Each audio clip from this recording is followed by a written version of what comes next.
Guys. Guys. Hello. What? No way. We're so bad? Question mark?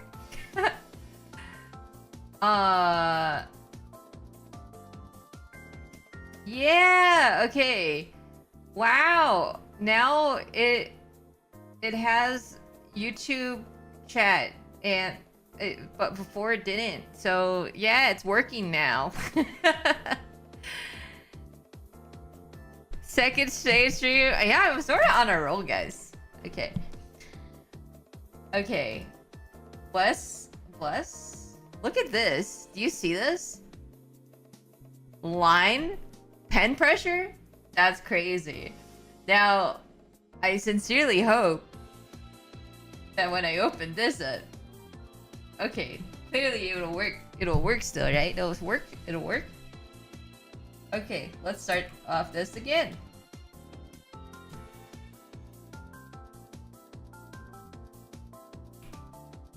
Yo, is Zetany? Hey. Cool, the multi chat works. Is this... Now I can talk to both of you guys without looking at a different screen. But yeah, we did it.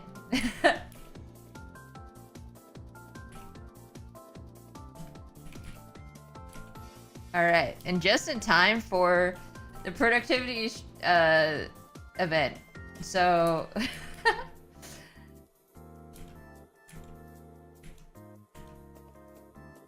So yeah, again, if you aren't part of the Discord, we're currently having some productivity events. One of them's called Gamepad, where basically you do goals in order to get digital rewards, like badges, like Pokemon. Wow. And there's also just side events too. So regular events like gesture drawings, and stuff. But yeah, today we're doing a Pomodoro study session starting in like 5 minutes. Where basically it's like you just have a timer that's for like 25 minutes to 5 minutes, with 5-minute breaks in between. And yeah, we're just gonna keep working until I believe it's 7:30. Why is that? Why is...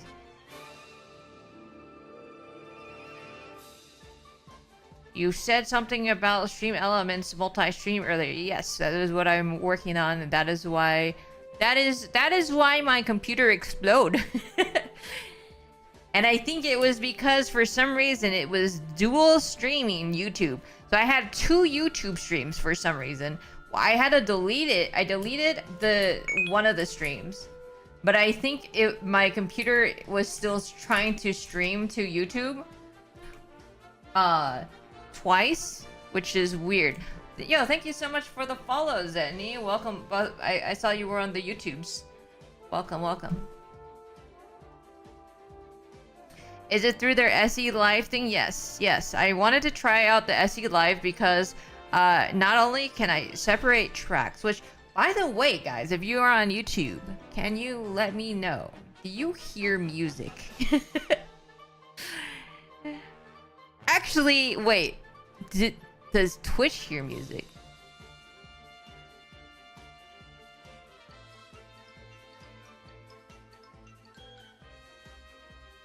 Do I have... Okay. Music is working good.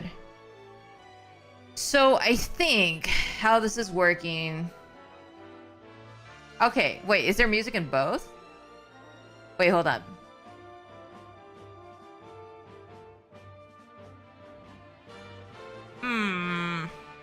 Okay, that's weird. Oh, same as OBS.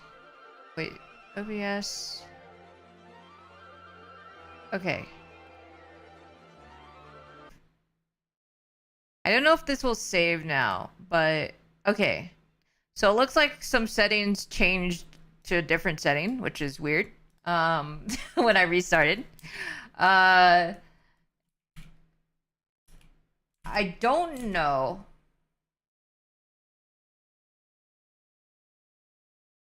I don't know if me saving settings right now will work, but yeah. Okay, it's okay. Why did you join Blue Sky? What, is there a reason why I shouldn't join Blue Sky?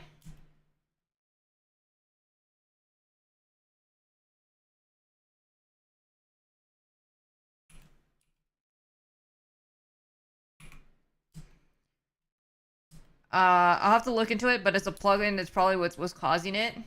I don't believe I have the plugin.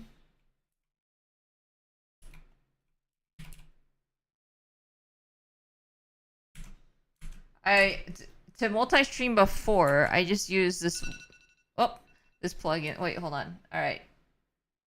Oh my god. Trust me, this is all chaos. This is gonna be.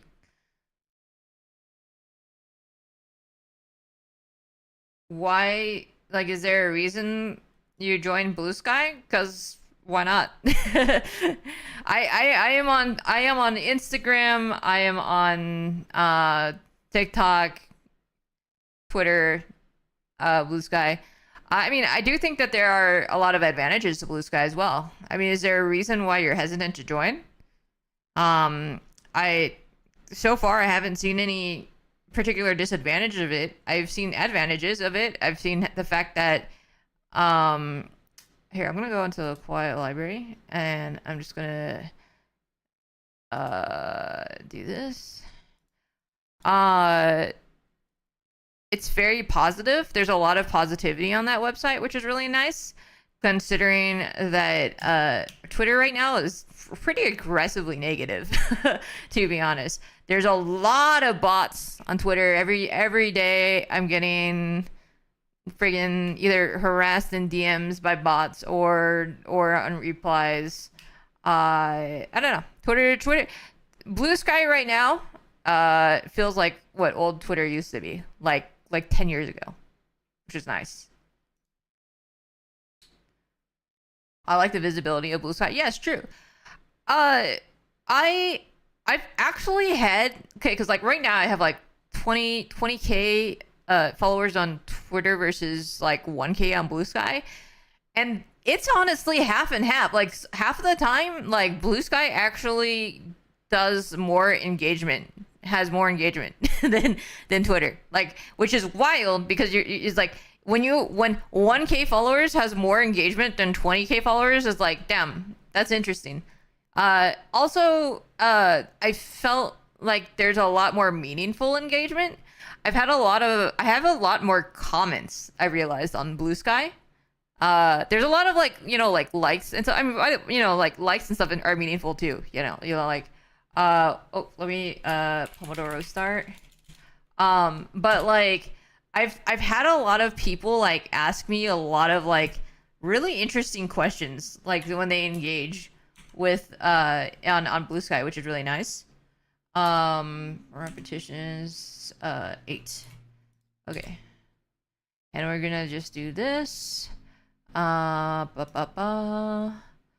we're gonna start. And yeah, this is reminding me to delete Twitter. Yeah, that's fair. Whoops. Let me. Sorry, that was that was my bot. All right. Let's see. Checklist. Oh. Feel free to add things to checklist. You're from YouTube. Blue Sky is much better, and I don't get aggressive people on me. Yeah. No, I have not seen any negativity or aggression on Blue Sky. It's been very good. I think it's very good for artists too. It's just like I've seen less. I don't know. I think it's because things are just like they actually cater. Like the algorithm and whatever, it just purely caters to your what you exactly follow and stuff like that. You're not getting weird like political ads. You're not getting crypto scams and like all this random meme stuff that's like not really relevant when you only follow artists. So you know, so like I have not really seen any AI art, and I think it's because I only follow, or hopefully only follow, legitimate artists. So like, yeah, it's been good. It's been good.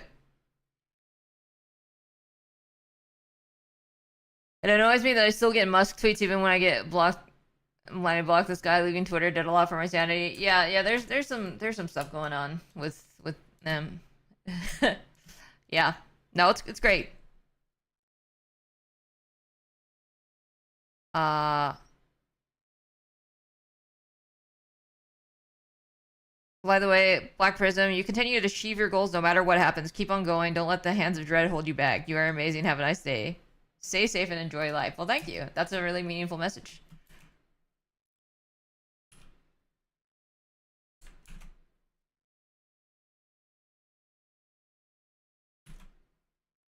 I've noticed you can find things and people a lot better on Blue Sky. I'm starting out on social media, trying to do Twitch and art, and I've been able to find people much easier. Yeah. Yeah. No, I mean, like, I don't think it's a problem to be on both. I think it is a sort of, it can be a problem with Twitter. But like, you know, if you are a Twitter user and you are considering going to Blue Sky, like, you know, in addition, there's like zero, I don't think that there's any reason why you shouldn't also be on Blue Sky, you know. The only thing that I don't like so far, I think, wait, I don't know if you can schedule, can you schedule tweets on Blue Sky? Cuz yeah, that's the, I don't like to tweet. Like, I usually just schedule everything. Yeah, not natively? Okay, okay. Yeah, see, that's the only thing, because I love scheduling tweets. I love scheduling tweets. Everything is on, like, if you guys notice, oh my god, I'm so robotic, but, like, pretty much all my tweets are always at 10:30 a.m. PST. You're at 6 p.m. PST. I just really like that time. I don't know. So, and I don't like, I usually, like, I'm sometimes asleep at 10:30. So, but I, you know, and I just sort of want to like not think about anything. So I always schedule tweets. But yeah, which is why sometimes I'll just naturally tweet less on Blue Sky, because I'll just forget to post them.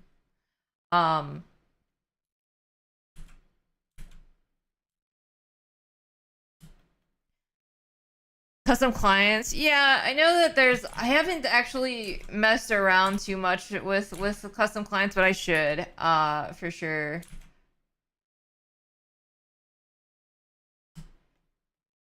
I think they're gonna add something like that. Oh, absolutely. I mean, they finally added GIF support, which was cool.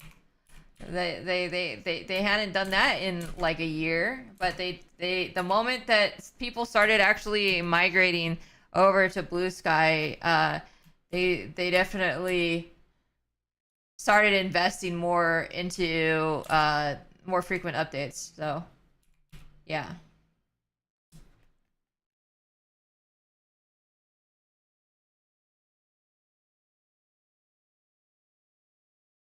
I never heard of Blue Skies till now, and I hate Twitter X because I can't open it on a stream without getting banned. To be fair, I feel like any social media is probably something you shouldn't open on stream. So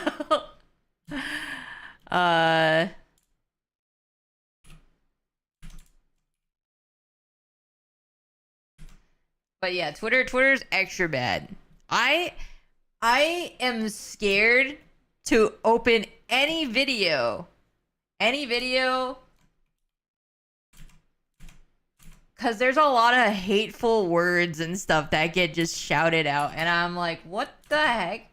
I like, and it's like I don't follow any of these accounts, you know? Like it's just like for some reason, it's just the algorithm is so heavily tailored to like negativity, which is which is funny that recently Elon finally said that they're going to tailor the algorithm so there's less negativity. I don't know how that's going to work, but yeah. And this happens right after he got bullied on Twitter, but you know. I just registered into Blue Sky. Thanks. I'm truly back to sleep. No, all right. Sounds good. Good night. Have a good night.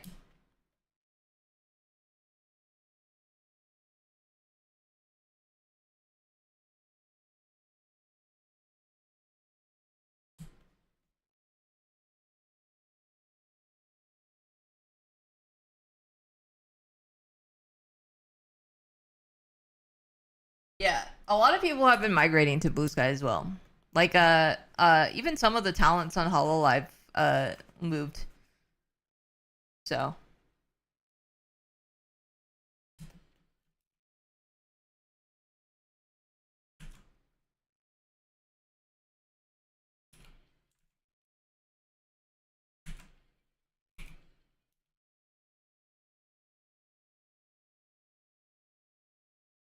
Valve has Blue Sky. Yeah. There are actually some video game companies. There's especially it's actually really good for indie game dev as well.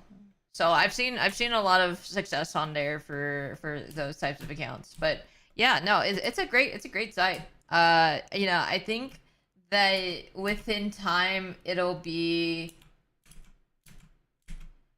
a threat to Twitter. I think it is in some sense, but like, it's still very new platform. Like, you know, Twitter, but Twitter is constantly sort of like shitting on itself. So, it's only a matter of time. Even if Blue Sky does nothing, it's only a matter of time. Twitter is literally becoming worse and worse, like by the day. No need for a stupid check mark. Yeah. Oh, it's absolutely good. The way that the domain for a handle work cuz yeah, check marks are actually the worst now. Like god. I remember when it was like, like as an influencer and stuff like that, checkmark was something that like I wanted so badly, right? Like because not because that was when literally it was only given to people who have like an established identity that could be like, like there was a threat that someone would impersonate you. So it was used to verify the identity of a person or a company and stuff like that. Nowadays, it's actually the opposite. It's actually the opposite. Uh, Most of the scam accounts that I see are especially for people who are posing as like brand managers and brand accounts. They have the check mark, and those are all scams. So it's almost like it's complete opposite. It's like you pay money to look like a scammer.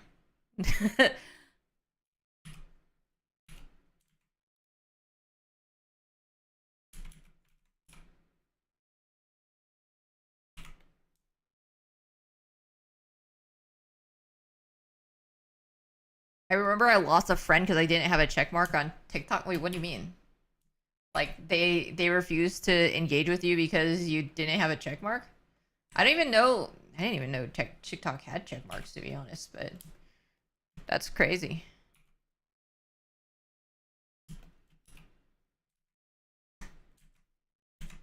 I saw Instagram has a weird thing with verification where it's like you have to pay like $20 a month or something like to get a check mark. No thanks. No thanks. I'm unfortunately a little bit of a shill. I do have like I think it's like Twitter Basic or whatever. It's like $5, $5 a month or something because I want like the edit function, and I want bookmark folders, which sucks that I can't. That's not free because it used to be free. But I really do like bookmark folders. But yeah.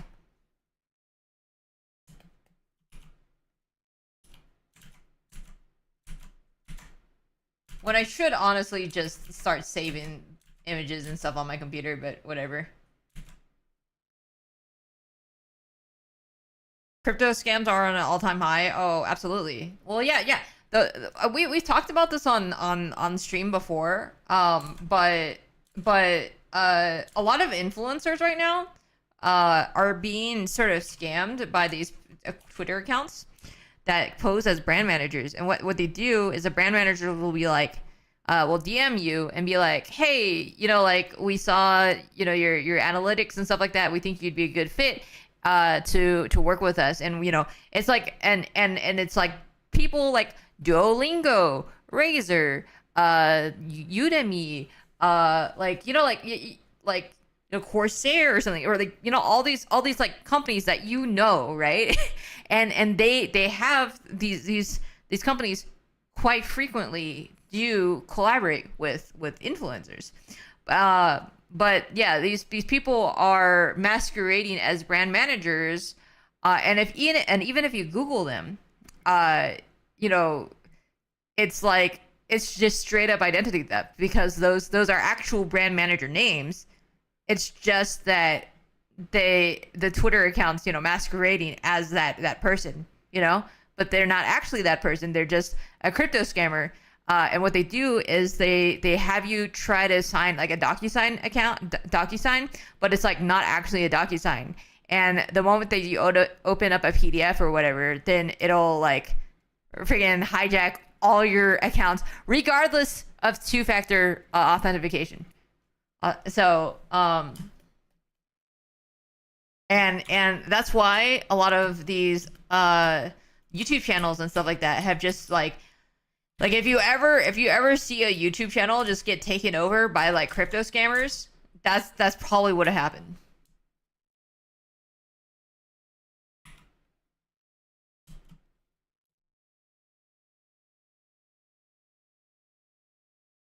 Yeah, TikTok does and was a content creator like me, but he refused to work with me on a project because I'm never on social enough to care about it. That's sort of weird. Like I know so many incredibly skilled people who don't do socials. And it sucks because I can't like their work, but like you don't need socials. You don't need socials. Like I mean like I can't like promote their work really, but I I'm just, like that shouldn't be a reason why to like not talk to someone. What the heck? That's so petty. I'm sorry that happened to you.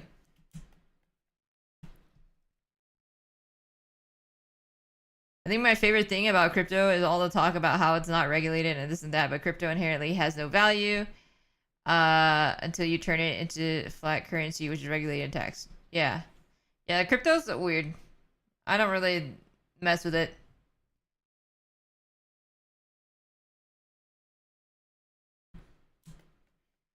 Octwa girl, is she getting locked up after the crypto scam she did? Yeah, yeah. It's unfortunate. Like I don't know too much about it to be honest, but I remember following one of the Paul brothers doing a crypto scam, which is like super predatory because like isn't like a majority of his audience like kids? And yeah, I don't know. And it's just like you have to be sort of kind of heartless person, some kind of heartless person to do that kind of stuff, but.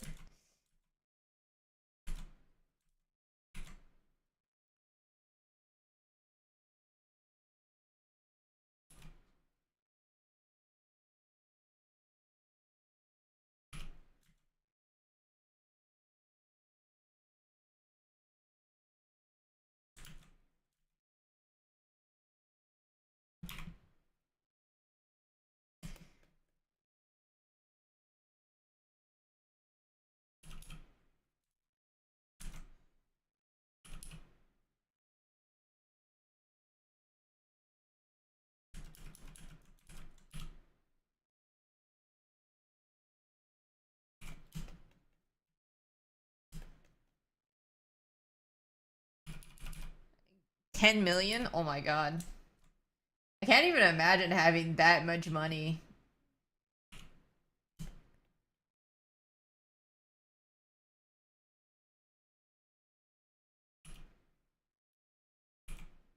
And to blindly trust someone to do that, that's crazy.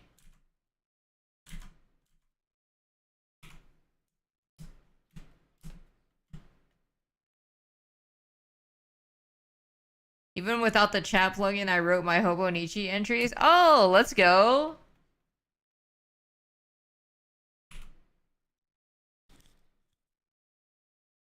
The Hobonichi. Which one did you get? I ended up getting the Techno, the Techo, Jibun Techo. I get too overwhelmed with the Hobonichi, to be honest. There's too much. I need something a little bit more simple. So every single, but then sometimes I'll be like, I need more. I definitely. So I do have, what I do is I have a Jibun Techo Biz, and then I have like a little tiny, like a handy dandy notepad.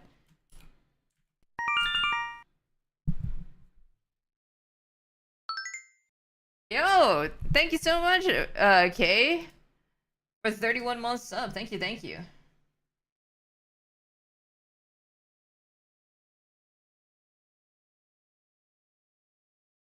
Yo, Kylan, how's it going? The original Hobonichi, I used to do the Hobonichi weeks. Oh, yeah. Regular Hobonichi for daily. Yeah. Yeah, the regular Hobonichi is really, really expansive. It is nice, though. There are times when I'm like, I really like the Hobonichi. But, like, I want to say it's a good, like, 10%. And then the other 10%, I'm just like, shit. I'm wasting paper here.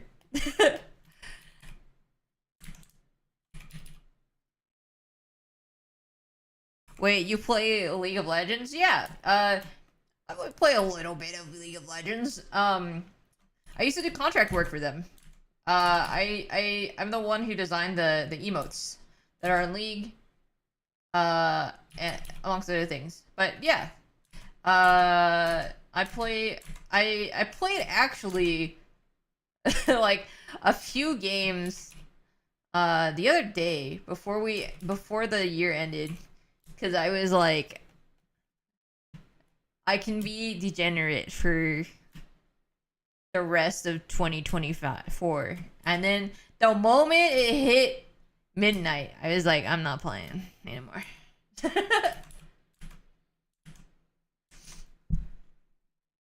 She plays with her feet, believe it or not. Oh my god. Like, we don't have to advertise that part, okay? But yes, true, I did. I did play with my feet.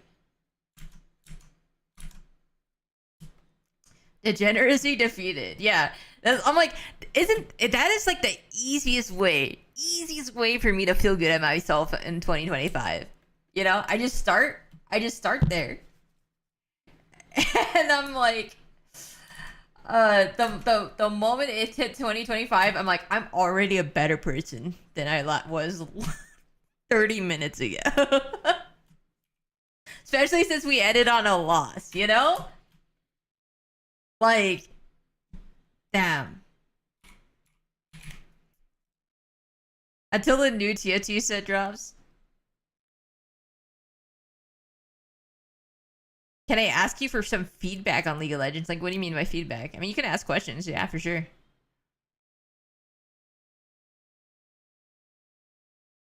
Learning sticker arts. Their line art looks so good. Thank you, thank you. I'm trying right now. Let me actually look up. Let me restore my pure ref. Oh god, this is so bad. This is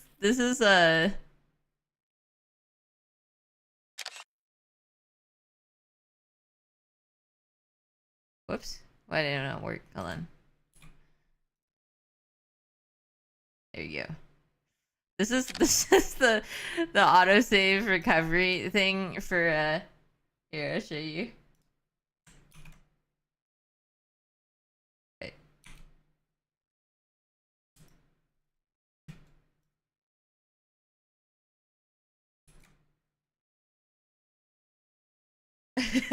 This is Would you like to restore this? Yes, this is actually the file that I wanted. the .pur.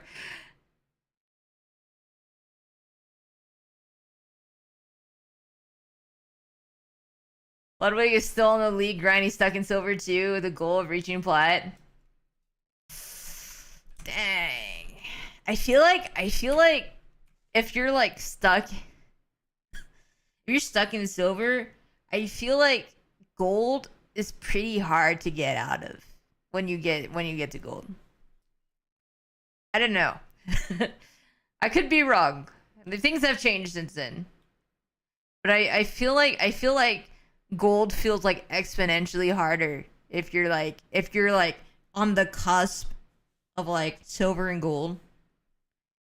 Um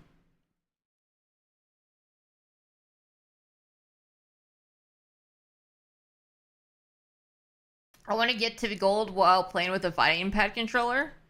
I mean, I've definitely seen people play with other things, like just do what you want. Just know that people will probably get mad at you, but like if you can fight, uh that's completely fine. I think that's a good challenge. You as long as you have the mental for it. Air playing with tablet back in the day, yeah. I tried playing Hui on a on my tablet, and yeah, it was bad. Wait, I need more buttons that are on my tablet to play.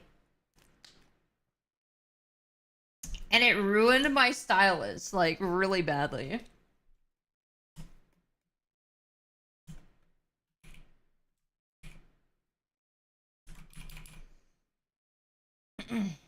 Bring out the dance pad? Oh, that's how you get fit.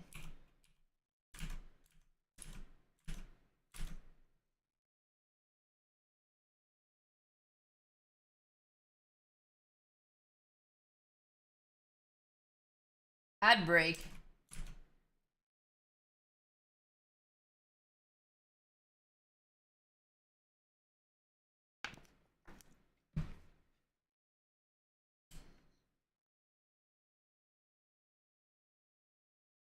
He might have had a chance to get to gold if you played fighting games first. The perfect place to learn the growth mindset. Wait, you're talking about Ludwig? Because Ludwig's from fighting games, from Smash at least.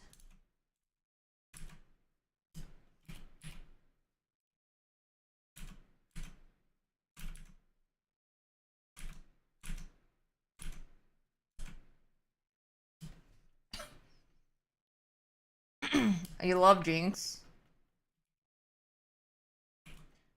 I mean, yeah, go for it. Smash and League player. A fair amount of it's actually funny how there were quite a lot of Smash players that went to League. Like,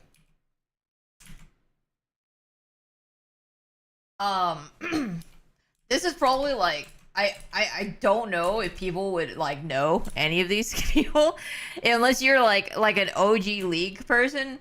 But like Dekar, who used to be a really good, like, I think like one of the top Rengar streamers or players. Dekar used to be a professional Smash Brothers player. Uh, what should we call it? Nick Allen, who worked on the broadcasting side of things. I believe he's still in. I don't know if he's in League. I think he's actually working with Ludwig or something. But Nick Allen used to be Smasher like before League. The voice of Lulu, Feymata, was a Smasher. Was in competitive Smash. Um, before going into League. So, Smashers are everywhere. You just don't know.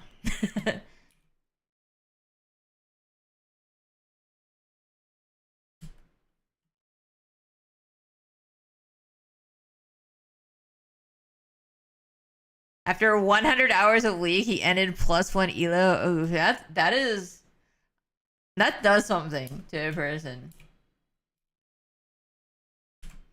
I don't think I've ever been mentally strong enough to do that kind of stuff. To do that, I think at most I've done maybe like 10 games of ranked at a time. At least solo.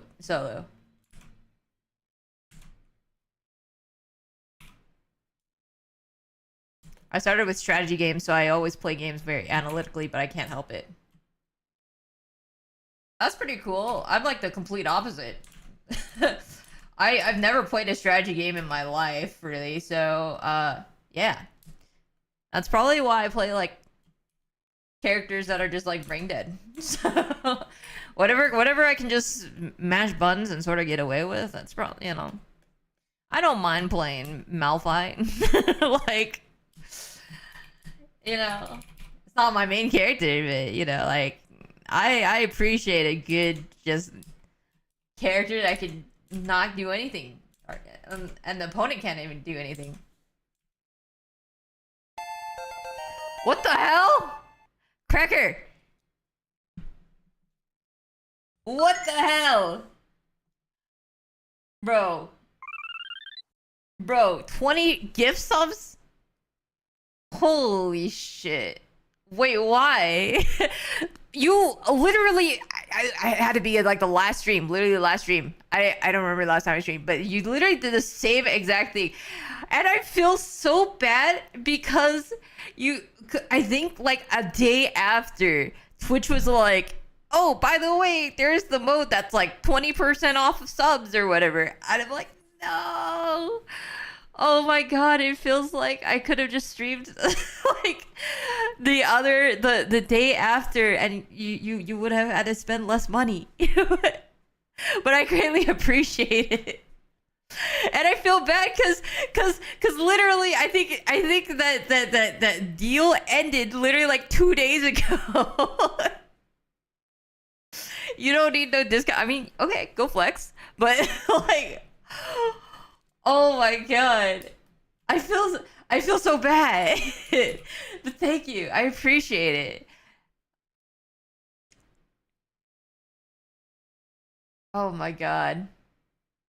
Let me look at. Ooh, yeah, you got Astrolime, Atomic. Oh my god.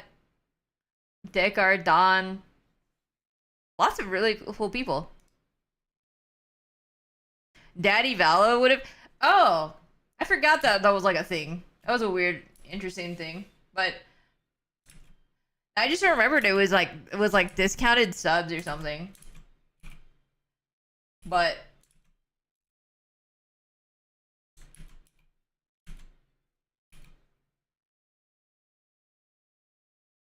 thank you though, Cracker. I appreciate it.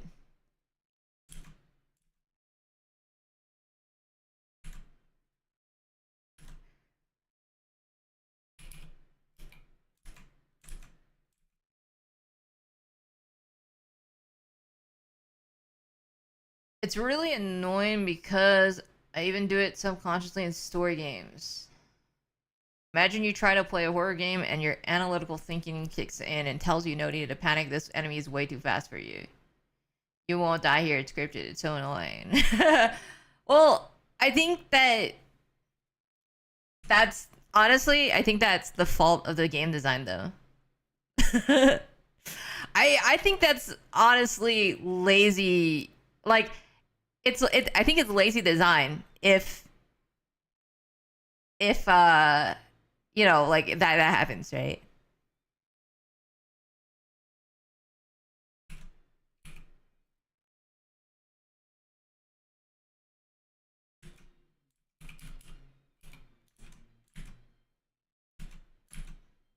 Like I remember playing Outlast, right? I remember playing Outlast, and there's this like character that um like he would hit you, but like the thing is that he would like, you know, chase you and hit you, but like you would sort of just heal back, you would just regenerate your health like every 5 seconds. So I was just sort of like exploring and trying to figure stuff out while this like brood of a man just like would come up to me and just punch me every like 10 seconds. But I regenerated my HP, so it's like I didn't really have to like worry. I wasn't scared. I was just like, where to go now? You know, just looking at the, just like turning around the corner, looking around, while this guy was just trying to like beat me up. I don't know. It's like that stuff like that. You know, it's supposed to be scary, but it just felt a little bit lazy by design.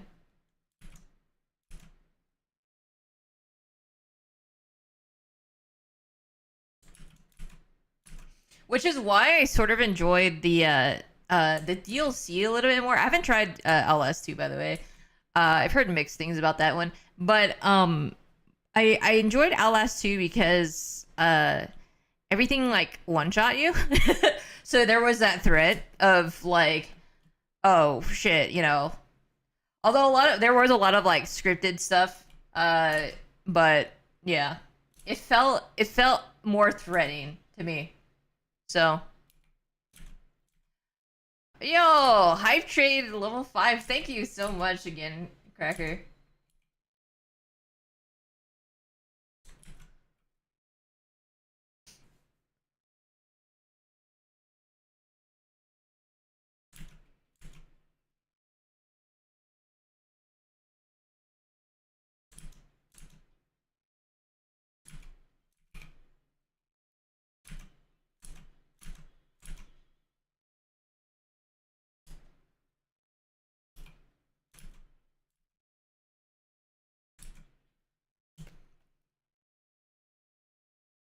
You earned a hype chest. Open to see the reward. Hype, not like snow emote. Nice.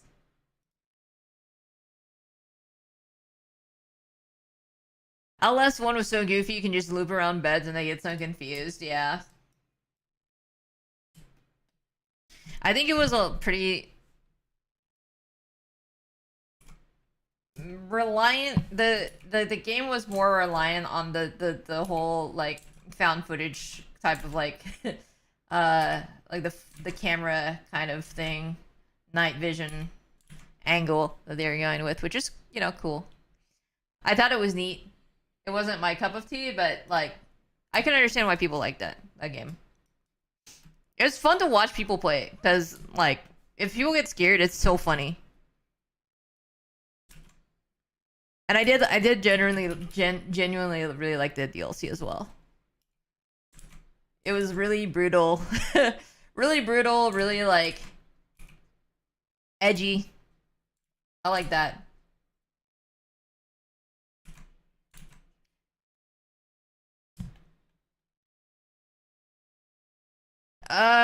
Did you play all the classic horror titles like Alien Isolation, Resident Evil 7? So I'm a huge Resident Evil geek. So yes, I have played that one. I have not played Alien Isolation. I have it. I know it's really good. I've been sort of saving it for a rainy day. But I'm very that's like out of all the fighting or not fighting, sorry. All the horror games, that's one of the ones that I'm like hyped about the most. Because I've heard a lot of good things about it, especially just in terms of game design. Uh, uh, Dead Space is another one that I want to play. I did try playing, but my mouse sensitivity was so god awful on that game for some reason that it was like I just couldn't. I just couldn't play. It was like max. I don't know what happened, but on like max settings, it was like moving like molasses. I'm like, what is going on? But I thought it was like several years ago when I tried it, so I'll have to try it again. This is not really like. Well, I guess it's horror sort of. It's more like action, but I do want to also play Bioshock, which I got a little bit through. I didn't go too far into it, but I really like Bioshock Infinite. And yeah, I think I got like halfway through the original, but I want to finish it.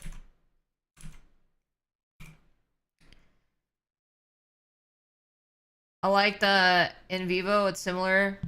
Yeah, Lost in Vivo, uh, is another one for sure.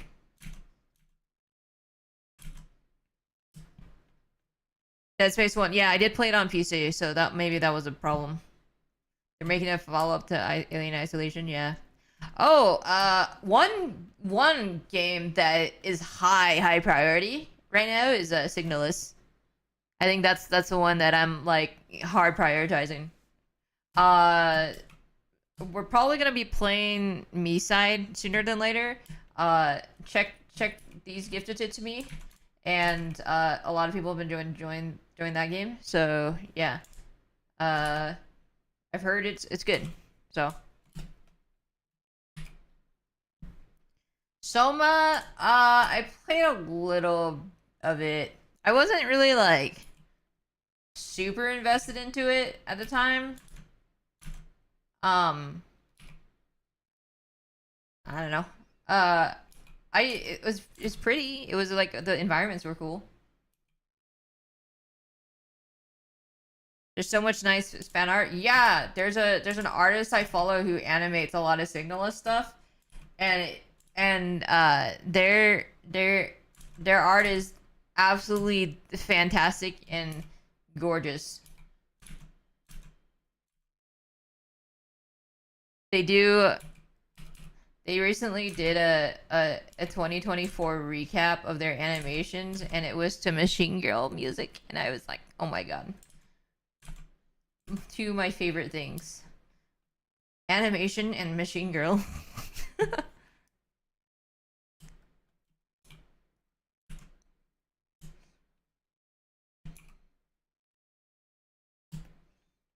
Their yeah, the COD animation was so good. And like every frame was like it was, well, not like, I don't think it was traditional, but it was like digitally painted. Like, you know? Like it was insane. The background was it was like a full like 360 around uh literally 360 no scope. But like the background was amazing. Wonderful artist. I don't remember their name, but very cool stuff. Yeah, Machine Girl. God, I've been such in brain rot right now with Machine Girl because I Neon White has ruined me. I played the game because of Machine Girl, and now I'm listening to Machine Girl even more. I thought I would get sick of the songs, but it's only gotten stronger.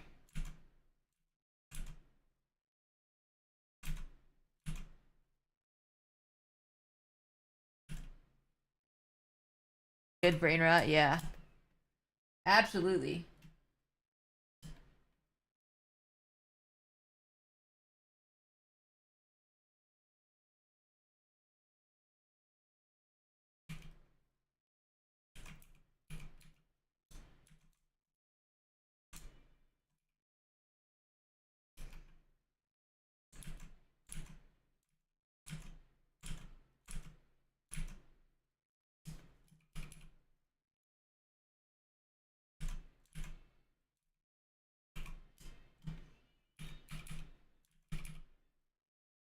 God. Speaking of good music, um I I will say I'll be working with a musician I really like. It's not Machine Girl. It's not Machine Girl though. It's not, but you know, uh, it's a art. It's a musician. I absolutely love. And I'm gonna be working with them on a on the Sade opening animation that I want to do. That was originally I planned to I worked on it for a while, but I did actually have there was an issue that sprung up with the usage of the music. What the fuck?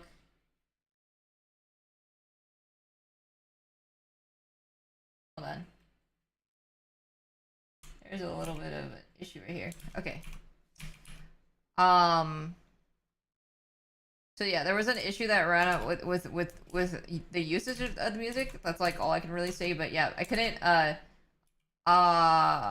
sort of had to scrap the project for a bit until I found a new artist to work with, a new or musician to work with, and ultimately because I like to really integrate the animation with the music, I'm probably gonna have to scrap all the animations in the process. But I'm very excited to work with this musical artist. And yeah, I don't know when that's gonna happen. I don't know if this is gonna be a 2024 thing in terms of finishing or a 2025 thing. We'll have to see how like finances are looking as well as workload is looking, because I've definitely sort of might have a lot of work to do. But at the very least, it's something to look forward to.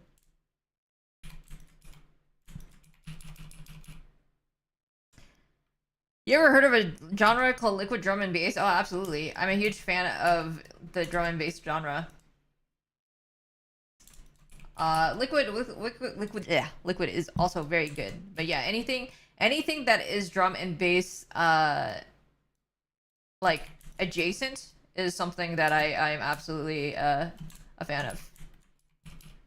It definitely won't be a 2024 thing. Wow, no faith.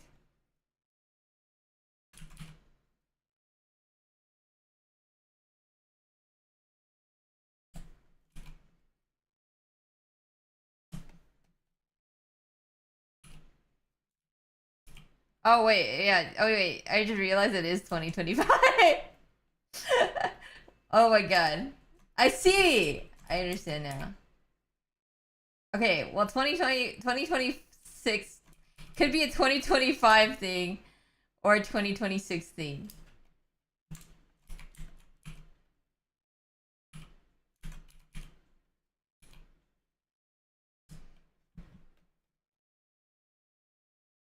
It be fast and slow at the same time. I love it. Yeah. Drum and bass and jungle are just amazing. Amazing things. I like atmospheric drum and bass. Yeah, liquid, jungle, breakcore, all this stuff. All that stuff's good.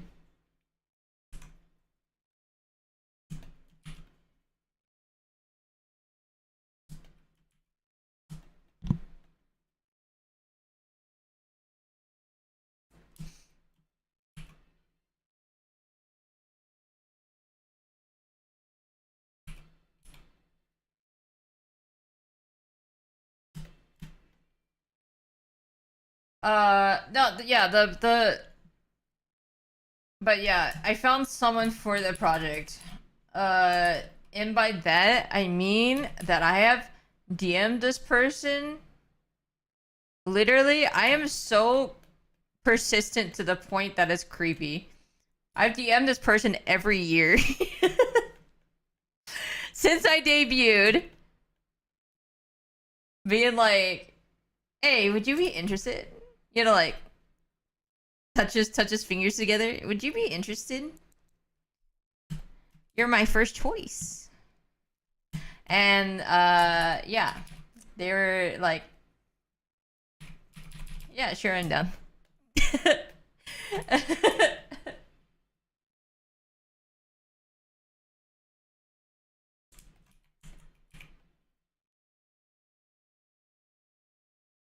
I actually wanted them for a different project as well, but yeah, I now that I'm like, wait, I don't have a song anymore for the opening animation. I was like, oh shit. Okay, well I guess I'll use that for that person for this other project.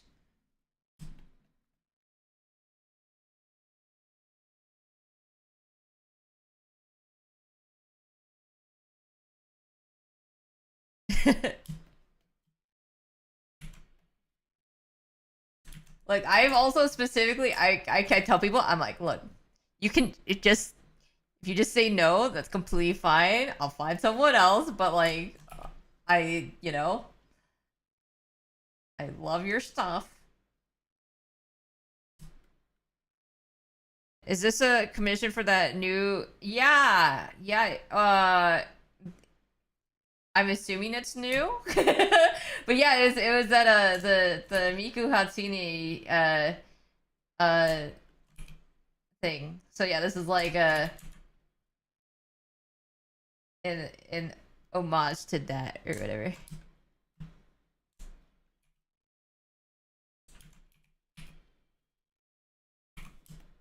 Yeah.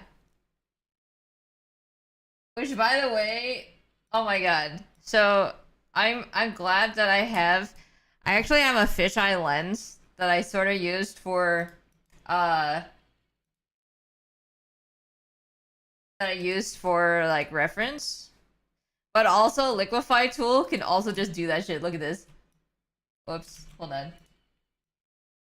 Like what? Just like expanding. I love it. It's so funny.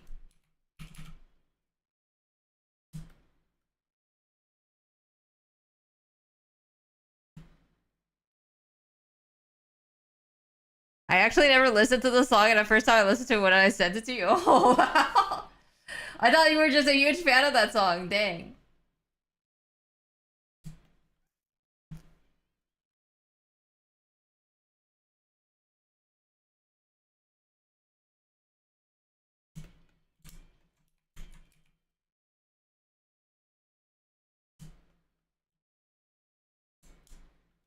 There's a nice fauna animation. Oh shit!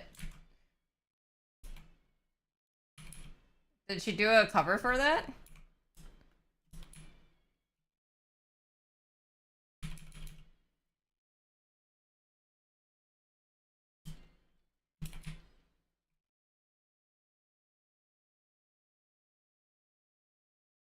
You like Deco songs? Yeah, I do too, for sure.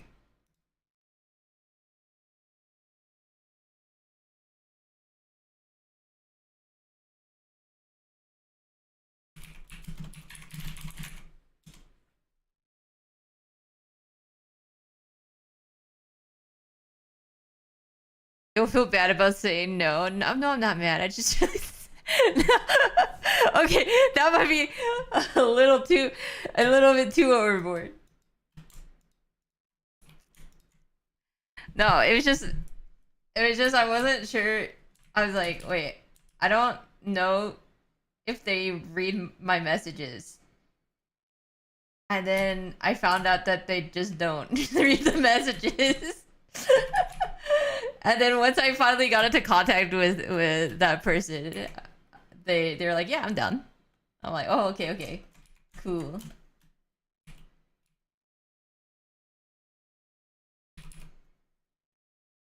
But yeah, I'm very excited. I'm very excited, and hopefully I'll be able to give the music justice, because that's the most important thing. I mean, obviously I want to make a really cool animation, but I want to make the music, like the animation fit the music. Like that's what's really important for me.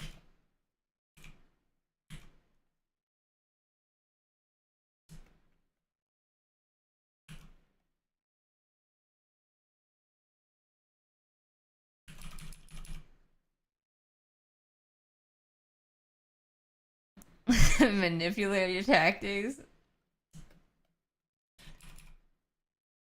Yeah, only in TFT, alright, guys.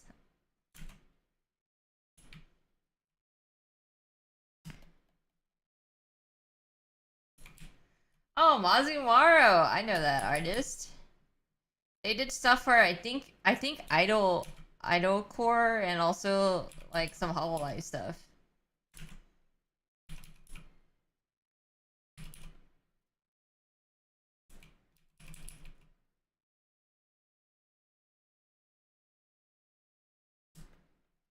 Should I get the funny Warwick Chibi?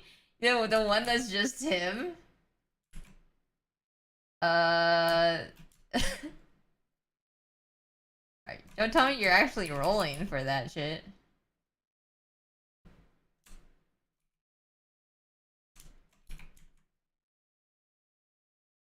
Alk? Good?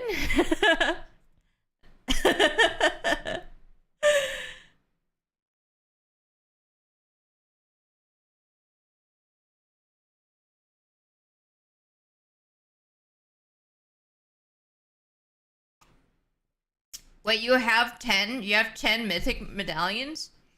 Wait, you're gonna spend it on the Warwick one out of all things? There's literally so many other cool ones. It's like the same energy of me spending my prestige medallions on Malphite. Like,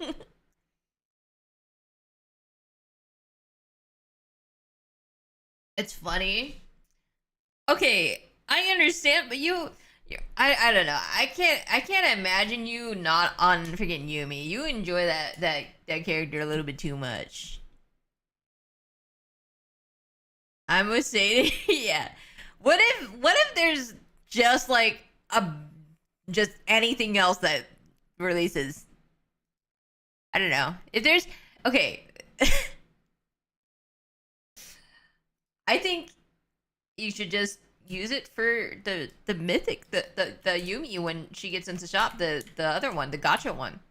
But you know, using Santa Poro.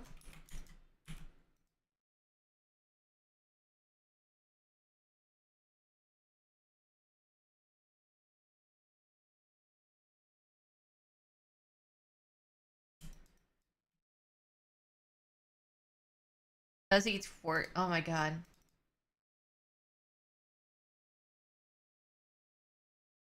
Out please. And you bet your ass I'm bothering Revy. Of course.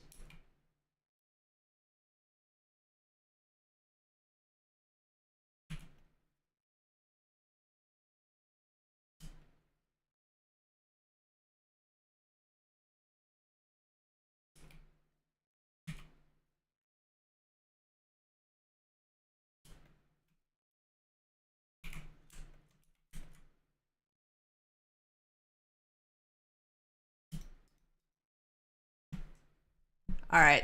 Hold on. There's an ad break. I'm so glad I turned on the notifications that shows when there's an ad break.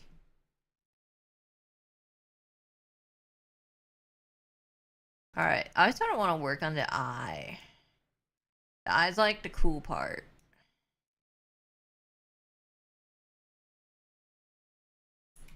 I need to actually test something out too.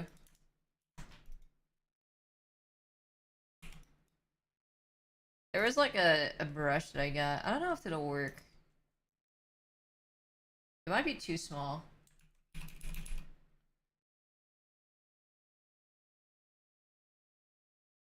Oh.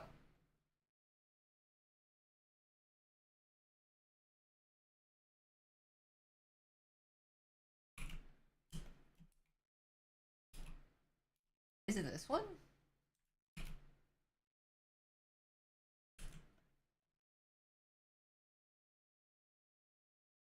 Why is it this way? This is not the one. Wait, what is this? Is it this one?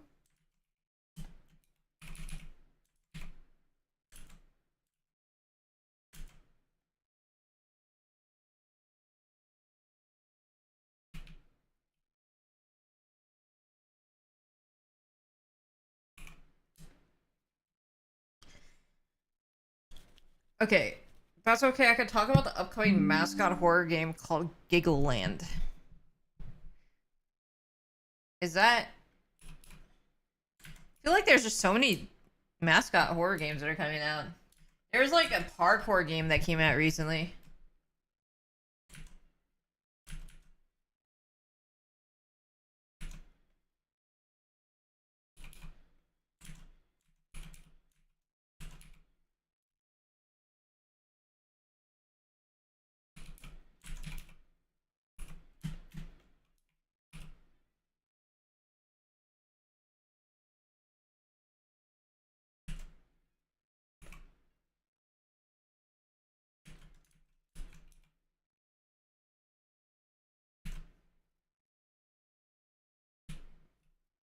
This is not working how I wanted it to. I'm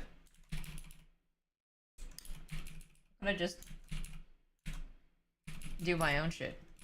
Do the whole classic way.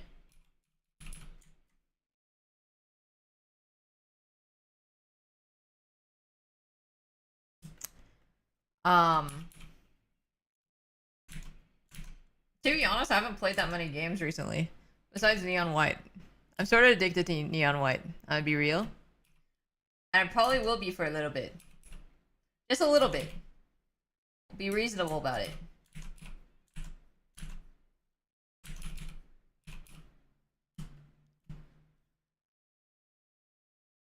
Wolf Girl is being resold on eBay. Oh gosh. I feel like I like be so scared for the condition of vinyl, because I feel like vinyls are so particular that if it's not exactly like pristine condition, then the sound quality is gonna like really suffer from it. But yeah, I can only imagine Wolf Girl's probably like insane. Yeah, and I saw, because I was looking at, I wanted to get Neon White part 1. And that one was like $120 something, and I'm like, that's okay. I can blast it on speakers and it'll be fine.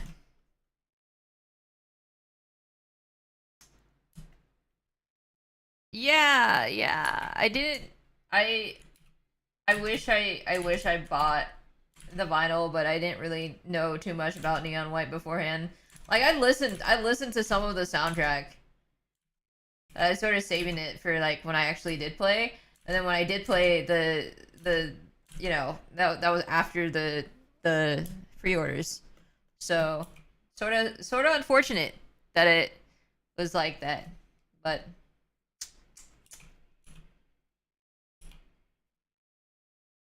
whatever. I'm pretty happy. I listened to I have the Machine Girls latest album on vinyl, and I listen to that shit like every day, and I blast it so loudly, and for some reason I can't even hear it outside, which is great. So I can be so loud about it.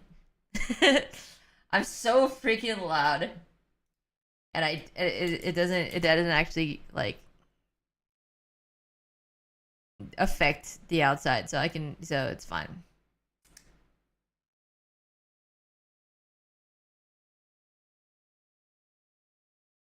How does vinyl work? Do they record specifically for vinyl separately, or are they just taking the digital masters and putting it in for vinyl?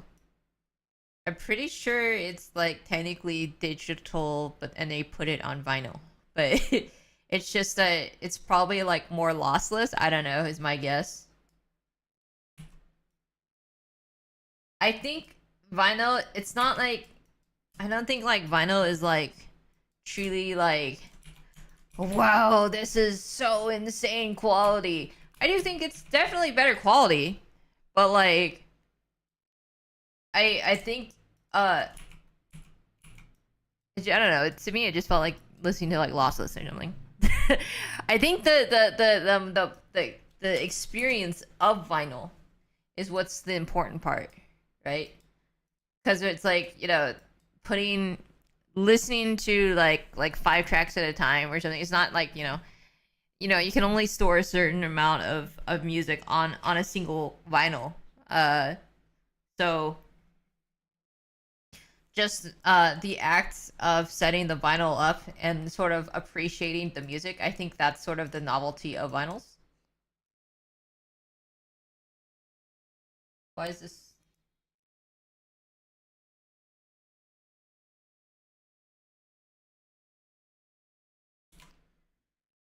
The fuzzy warmth, yeah. It definitely does feel warm.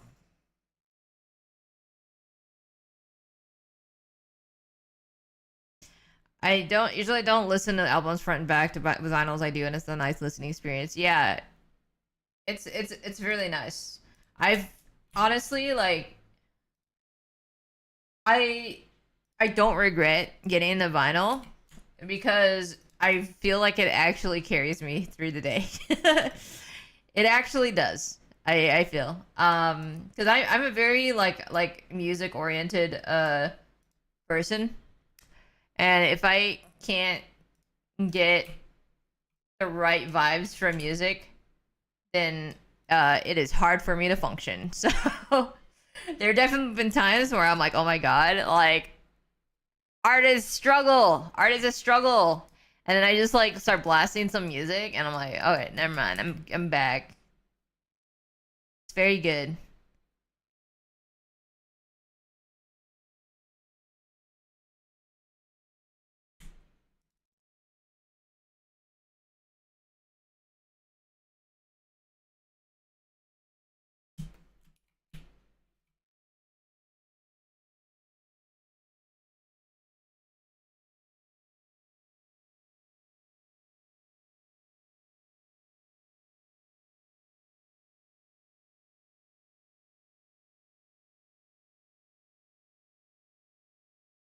I think the huge thing it's art, but for your ears instead of your eyes. That's another part of the brain. Yeah. Like music to me is what carries me through everything. So like I will specifically remember to like songs that I was playing when I do certain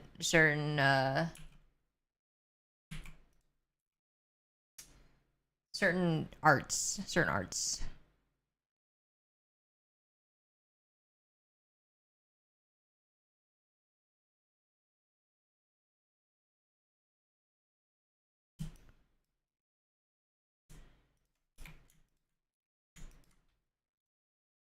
How's it going, Color Bruce?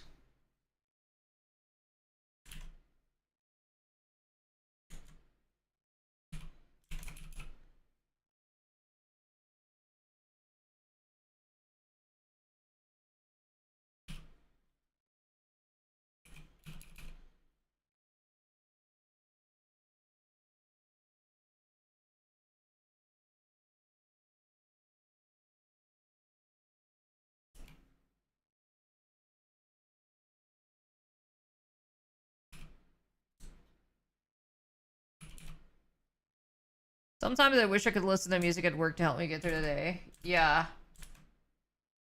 This is this is why I love freelancing. Cuz I can listen to music all day, every day. I go to sleep, whatever, cuz like I need music for everything. I cannot function without it. I'm like so chronically online, I guess. Like even like walking through woods or something, I have to listen to music. And I have to listen to Silent Hill music when I'm walking through the woods. But to me, like it is actually scary to walk through like the woods or whatever and hear like nature sounds. But like put on some Silent Hill music, I'm vibing, you know? Silent Hill music through the woods, brave. It's the vibe.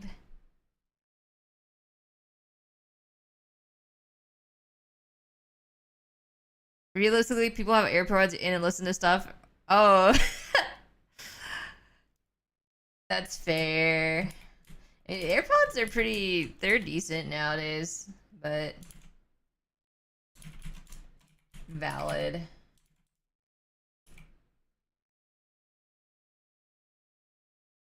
Get mauled by a mountain lion while vibing to Silent Hill. It'll be thematic.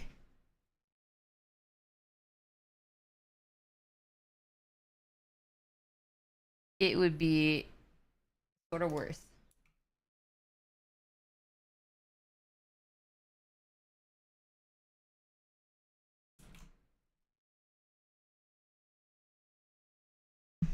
When my phone dies while I'm out and I can't listen to music, it's very weird. Oh, I can hear everything else. Yeah. Silence is actually deafening. This is largely because I used to live with like a shit ton of people, and I used to like I would sleep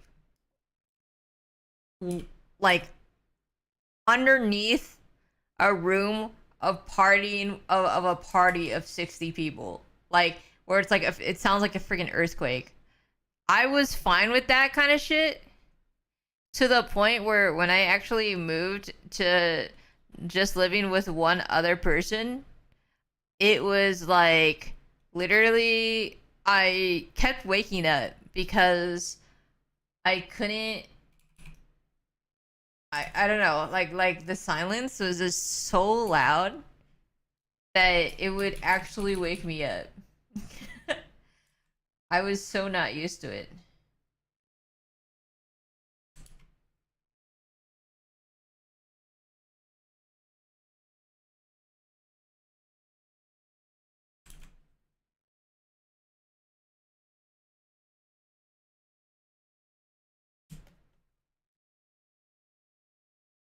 I moved last year and it's my first time living alone and it's very quiet. Yeah.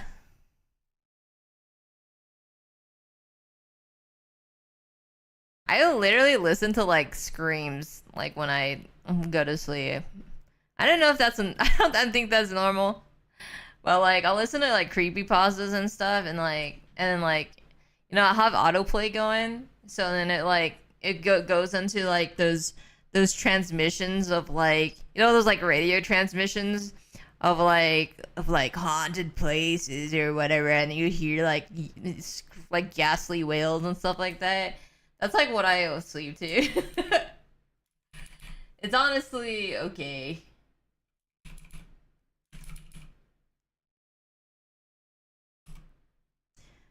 Yo, how's it going, Nick?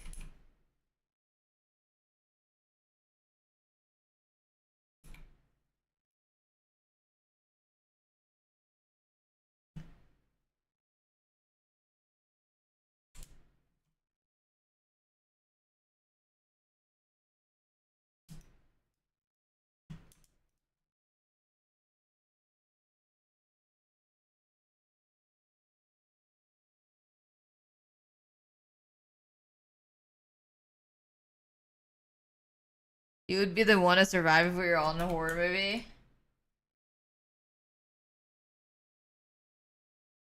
I feel like I would be like possessed or something. I don't know if I would survive. I would survive, but not maybe not in the traditional sense. Fall asleep to video essays. Oh boy, this sounds interesting. That you pass out. Yeah. Very recently. Oh my god. Okay. Another thing I do is I hate watch things, and I've been hate watching things recently.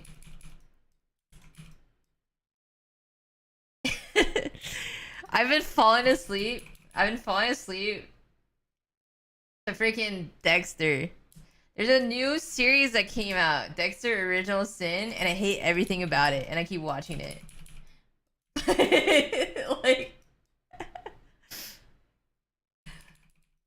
and it's like, and it's for some reason it's like I am so like I can't sleep, right? The moment I put on that show, I immediately just pass out. like so I think it's been like my fourth attempt to watch this last one episode. So I don't know if you I don't because there's a lot of things I don't like about that show. But yeah, I don't know.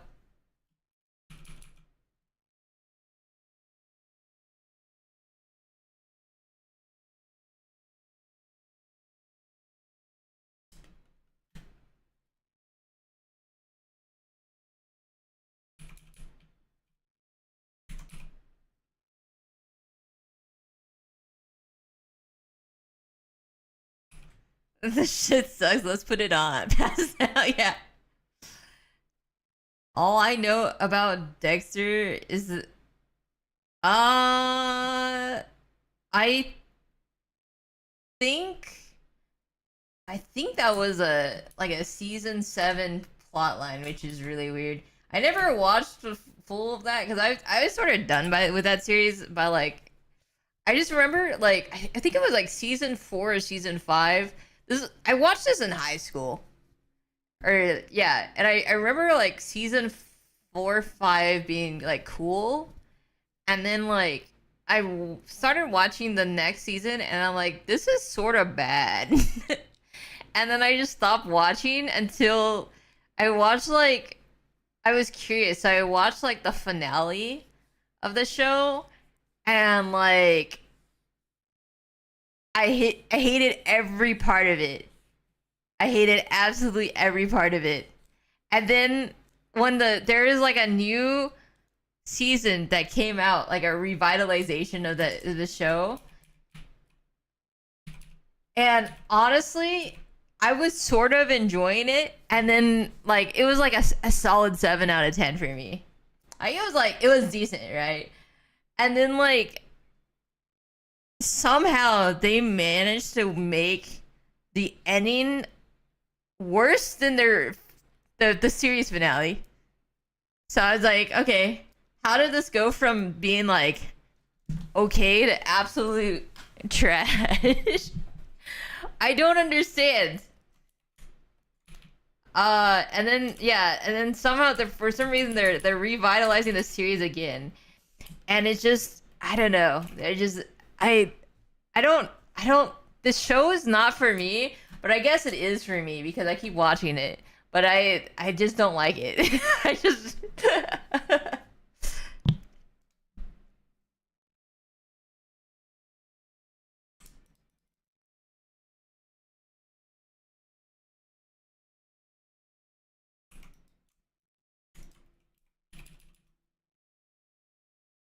But yeah, it reminds me a little bit about like Cowboy Bebop, the Netflix show.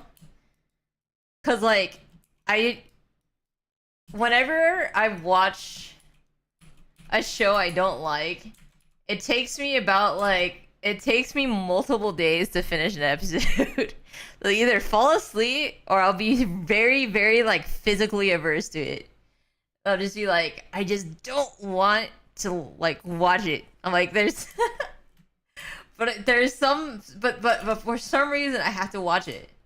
Cause either from like obligation, like sometimes I'm just like, oh shit. Like for example, like Resident Evil, there was that Resident Evil live action, and I was like, oh, I have to watch it because of Resident Evil. I have to know how bad it is. And it was potentially better than the Cowboy Bebop one. I don't know. I don't know. It was they're both bad.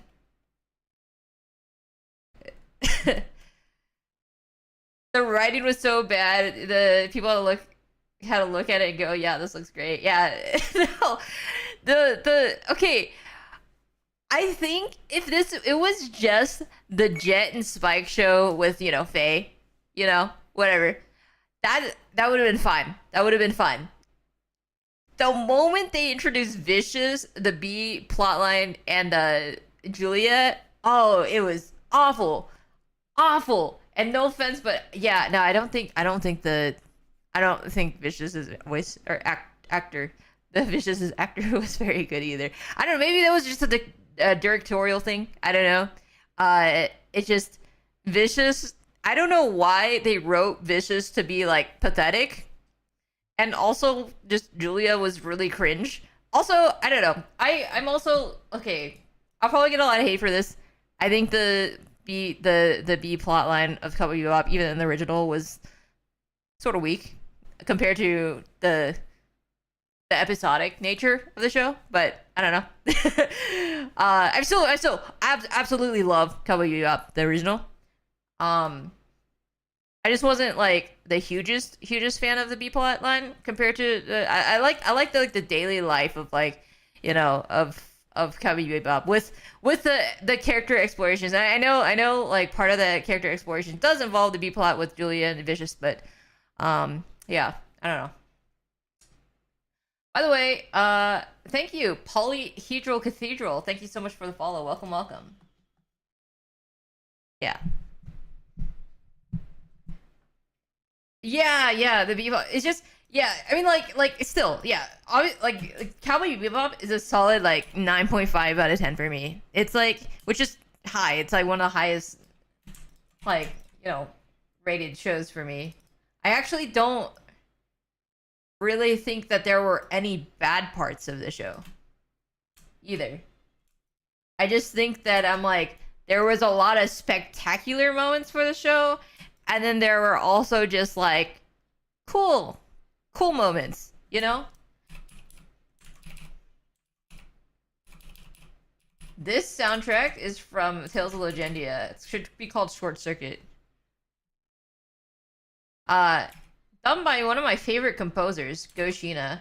Go Shina is known a lot for they did the Ace Combat, a lot of the Ace Combat soundtracks. They've done some work on Tekken. Anything that sounds like an orchestra or or uh like choir stuff, that's probably if it's in Tekken, it's probably Go Shina. God Eater soundtrack, and also Mr. Driller. My favorite song from Sheena or Sheena Go is in Mr. Driller. I legitimately do not understand why everything has to be live action. Yeah. I think it's just it's like ultimately like a cheaper way to capitalize on things, but it's just it just doesn't work out usually. Unironically though, I will actually partially defend Death Note the live action. Probably the biggest, probably the hottest take in the stream. I will partially defend that only because I think it's so bad it's good. Like it is actually so bad. It's actually like entertaining.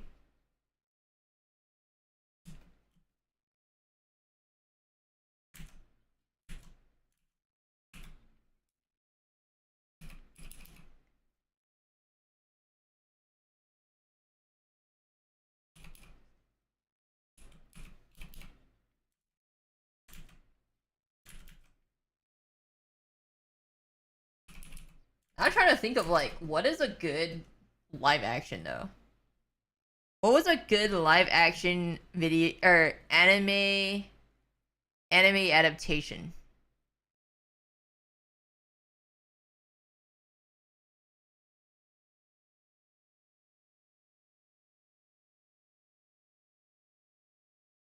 And I never liked the animated Death Note. If they were going to throw millions at an anime, what about Paranoid Agent with the right director? Interesting. I mean, Paranoid Agent just I mean, I wouldn't mind it being millions, but Paranoid Agent has to have the director Satoshi Kon. But unfortunately, he passed away, so there's no more of his work. But uh, does Phoenix Wright count? Yeah, I guess Phoenix Wright would count.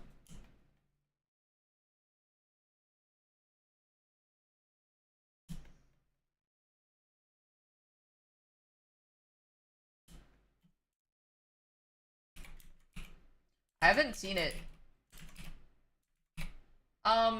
Wait.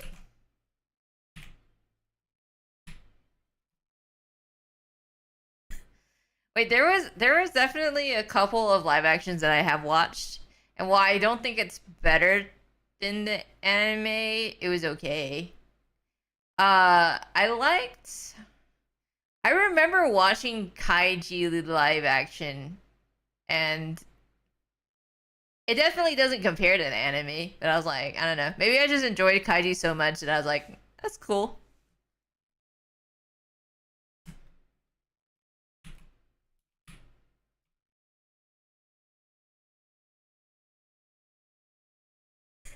I once had a dream that Guillermo del Toro was going to direct Monster and Michael Cera was Johan. Oh no. I think that just ruined my image of him. Which, by the way, I love Michael Cera, but that's like the opposite choice. Opposite choice of that character.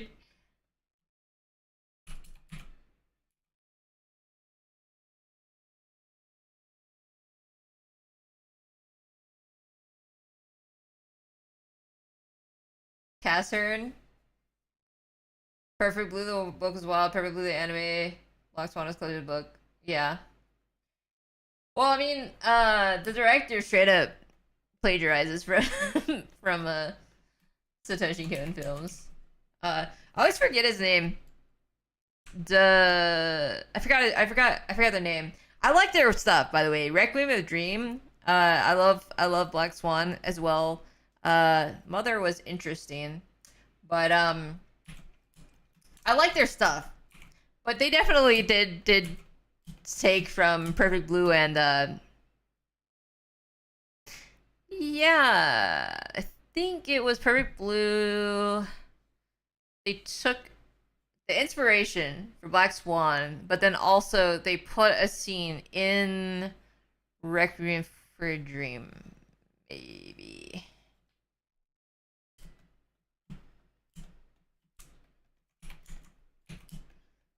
Darren Aronofsky, yeah, that guy.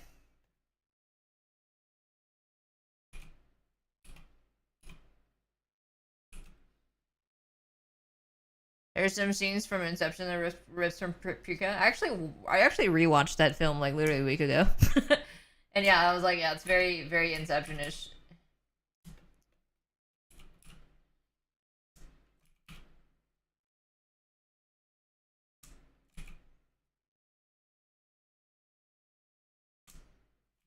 But yeah, no, Satoshi Kon is just uh a master.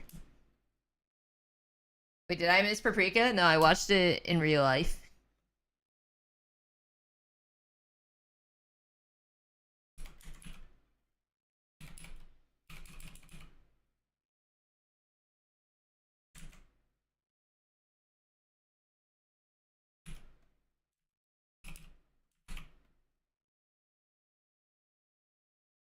Cause I had guests over. But yeah.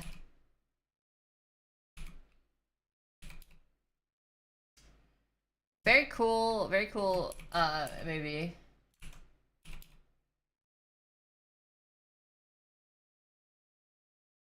I'm fascinated that no known side effects has been getting a lot of chatter in Japan. What is that?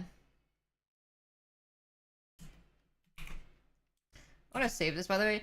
Oh, let me actually close my VTuber. I want to freeze my VTuber for a second. I just want to put, let's see, 7:30. I believe 7:30 is when I need to end the event. Either 7:30 or 8. But I do need to remember that we are going to be watching. We're going to be doing a watch along of Look Back. So at 8:30 p.m. PST.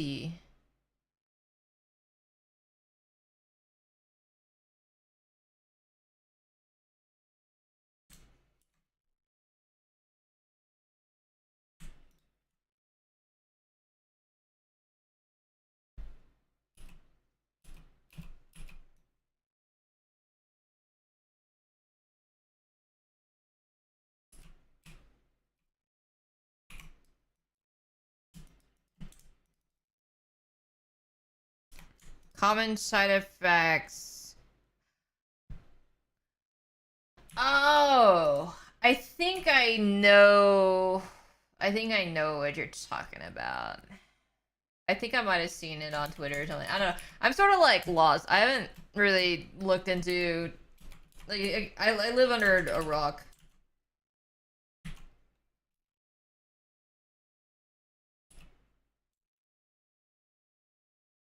But I think I seen.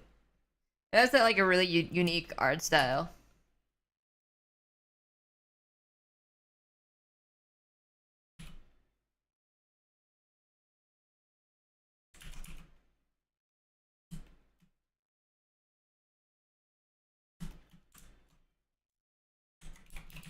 That's interesting that it has a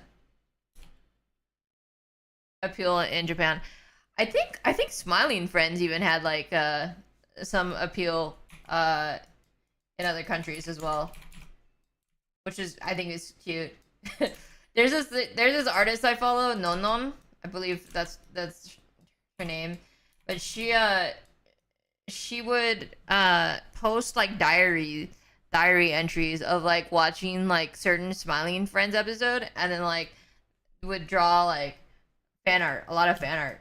It was a very wholesome experience.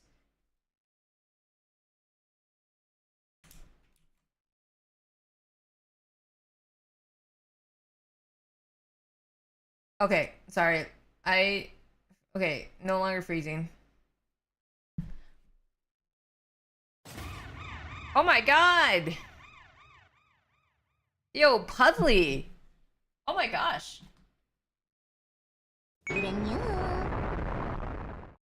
Yellow, yellow. Oh my gosh, welcome everyone. Whoops. Oh my god, sorry. How's it going? Vandandalo. Vandandalo. I have pronounced your name. Thank you so much for the follow. Thank you so much for the raid. Pudley, how was your stream? What were you streaming?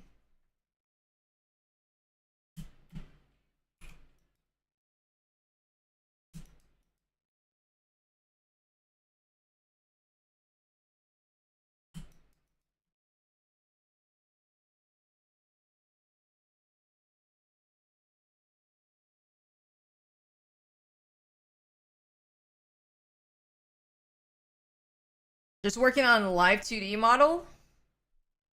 Ooh, wait. Awesome. Are you making a live 2D model like for yourself or a client or what's up?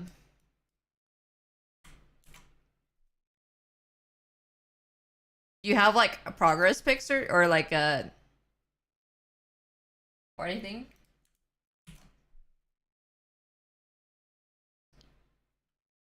Oh, yeah. How's it going, Solo? Let's see. Wanna be. I keep forgetting. I keep on. I'm. keep on going all over the place with this picture. I'm vibing with it. I really like this. I took this commission. I mean, not only because it's straw barrel, but also because I was like, yo, I hella wanna just draw this.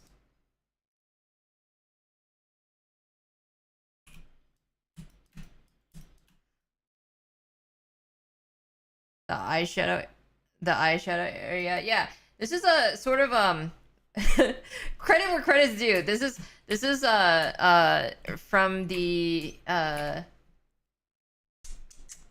there's a Deco song. Here we go.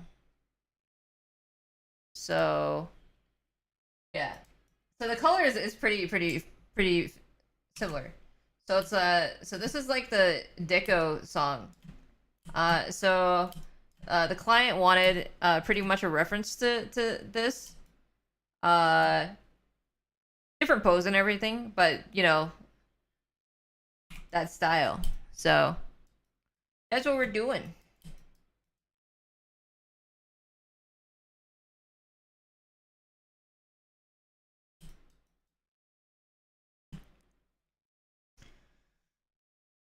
It's a little funky because I'm working on hair right now. Yeah, no, yeah, for sure.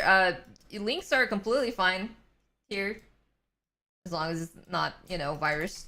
But that's completely fine. I love seeing people's work.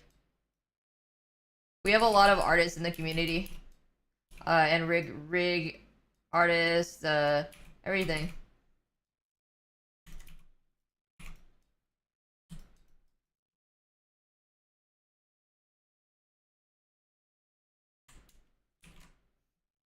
Technically, that makes it so I got rated by two rig artists today, which is awesome. That's something I wish I could do more. Like I've definitely okay. I rigged my model and then I just haven't rigged in so long that I don't even remember how to do anything anymore. So I'm gonna have to I'm gonna have to like learn everything from scratch again. Which it'll come back easy, like or faster than like learning the first time, but still, I'm like, I remember I opened up Cubism as like trying to do even basic things, and I was like, wait, I don't remember how to do anything. Like, that's the only problem about trying to learn like every skill set is like if you don't practice it, you just forget everything, and it's the worst. It's literally, oh gosh, let me see it. Using Discord link. All right. Let me click that. Yo! Oh my god. Okay, first of all, beautiful model. I don't know if you are just rigging or you designed this, but like, oh, I love how elegant this looks. Also, oh my gosh, like, I feel for you because rigging the hair sounds like it's probably a lot of work. Actually, rigging a lot of this because especially the clothes, it's a very intricate, detailed design. But oh my gosh, I cannot wait. I cannot wait to see what it looks like in full motion. Oh, you illustrated and designed it. Oh, okay. Oh, well, yeah, no, this is phenomenal. Yeah. The ruffles, well, cause like there's those multi-layered ruffles.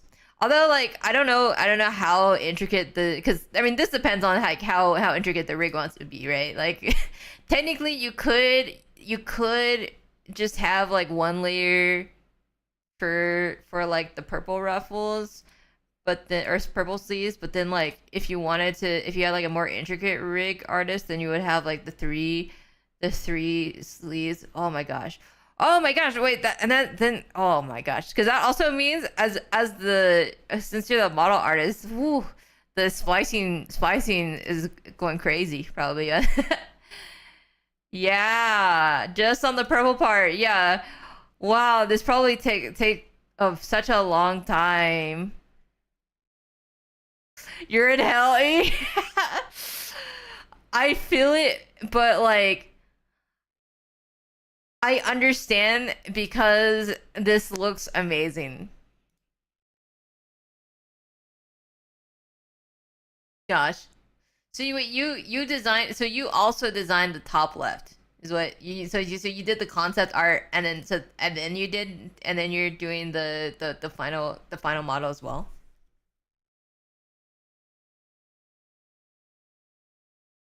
This is your second model? Hello?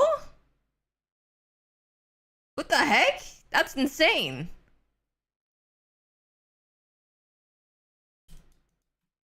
That's insane.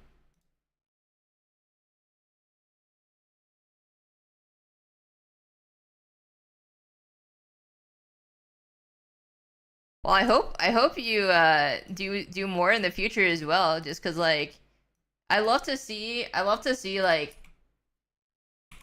like these types of designs to just like surface, in the wild.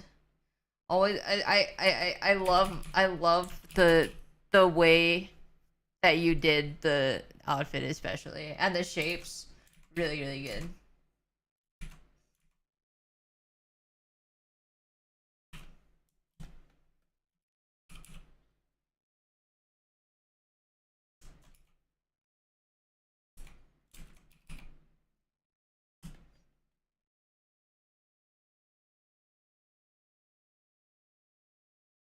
Is this for a client?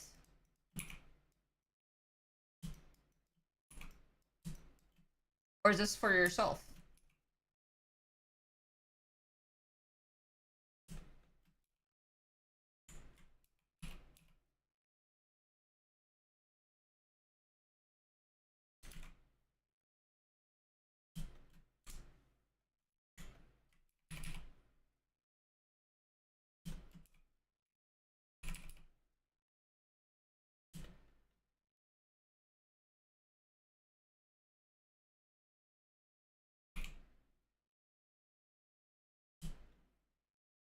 for someone else. I haven't made your own model yet. One day? Oh gosh.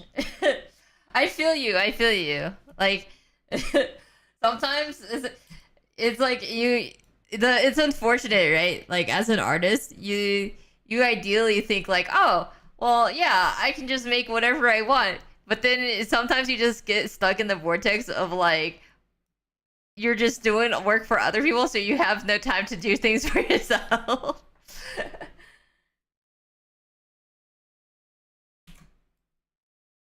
That's great though. I hope you it'd be really cool to see your own design as well. Just because I know that you already such a good concept artist too. But it's like, there's always something just a little bit special about like your own design. You truly get like a unique vision.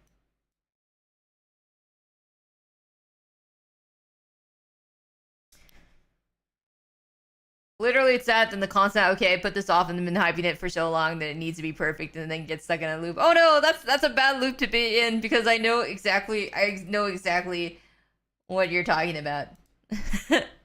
It's the perfectionist loop. You have your expectations get too high and it gets higher and higher and higher the longer it is. Especially because your skill level always like keeps increasing, and the more your skill level increases, the more dissatisfied you are with your current product, and you're like, oh, I have to remake this. I have to remake this. Uh, but hopefully one day you'll find that like sort of equilibrium of just like I really like this. I could go with this for a few years or whatever. But yeah, also yeah, don't get too stuck though. Don't get too stuck. 'Cause remember, the thing about VTubers and stuff is that you can debut whenever. You can make your model and stuff, and then like always upgrade it in the process. You can just upgrade it later.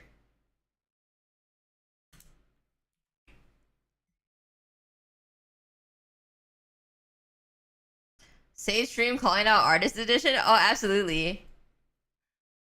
Look, we all suffer together in this, okay? Like,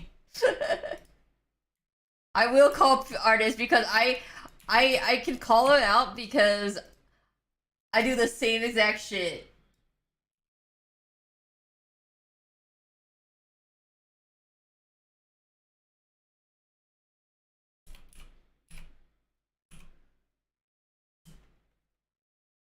That's why I want to aim for a PNG tuber by the end of the year. I don't want to commit to drawing a model when I'm still doing an art, drawing a live 2D model. Yeah, no, absolutely. And PNG tuber, like meta or like tech has grown like exponentially. You can make a really cool, you can really make a cool like interactive, PNG tuber model. Like, honestly, in my opinion, if I were to like start over, I would personally probably go PNG tuber route. Like if I were to start, if I didn't have a model already, just because I feel like it's it's definitely, at least from a illustrator, like a 2D illustrator perspective, it's definitely easier to update things rather than to be like, oh, because now I have to rig everything, like I think from a 2D illustration perspective, you should be like, oh, I can just make more frames, or like I can do another toggle, and you can sort of do that like the day of. Whereas like with rigging, you sort of have to like, it's like another skill set. And like I'm a basic rig artist, so I can't really like do things as like quick and snappy as I can like just making more frames or something. But I just seen a lot of creativity when it comes to PNG tuber models, that like it really is like just there is no like lesser version, like PNG tubers I think are as equal to 3D models, to 2D models, as everyone else. And it's cool. There's several artists that I follow. Color Brews is one of them. where Color Brews has a 2D or PNG tuber model that she like changes a lot, like uses expression a lot, you know, because ultimately it's about how you utilize the model, right? That's like the most important part. Because even with like 2D models, you can have like a $10,000 model or rig, but it's still gonna look, you know, stiff and stuff if you just don't utilize the toggles, if you don't, you know, puppet your creation. Which is something I need to do. I'm so bad at doing that kind of stuff, but you know, that's on my work in progress. But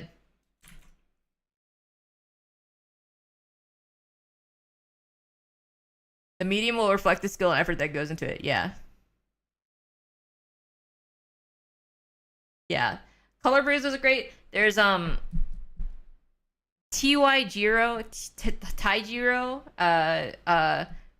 who uses PNG tubing sort of with game development. Actually, they use Godot in order to make these really intricate interactive streams with their model, and it's just like it's just, you know, a PNG tuber technically, but probably one of the coolest streams that I've ever seen.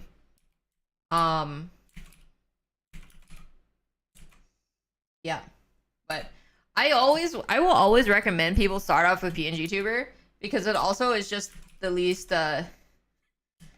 it's one of the least like risky in terms of like, you know, PNG tuber. If you're an artist, you know, it's faster to draw that than probably like a rig ready model.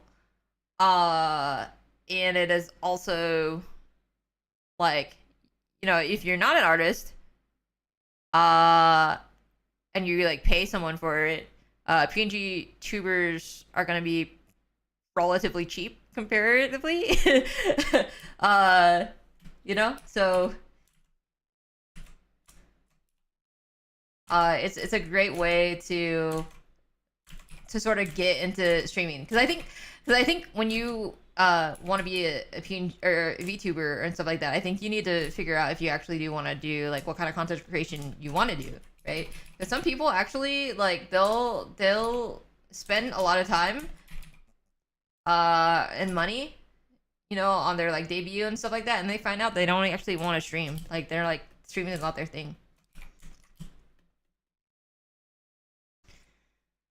I want to learn a little bit of 2D animation and using a PNG tuber would be a good project to test my skills with. Rigging in live 2D is a whole different skill set from illustrating, at least from outside looking in. It sort of is and it sort of isn't. It definitely has a lot of more technical aspects that you're going to have to learn. But I do think that 2D animation actually, 2D art actually does translate over. Because for me, because I can visualize things in a 3D space, it was sort of easy for me to rig like side to side and stuff like that, because in the end I know how to like what my face would look like in a 3/4 view and what would be like up and down, you know. So I'm gonna use your motivational learning animation and see if I can animate your blob even further. Heck yeah, I'm excited. I'm very excited. I don't love the meta that's come around of having God's greatest model in debut if you want to try streaming. Yeah.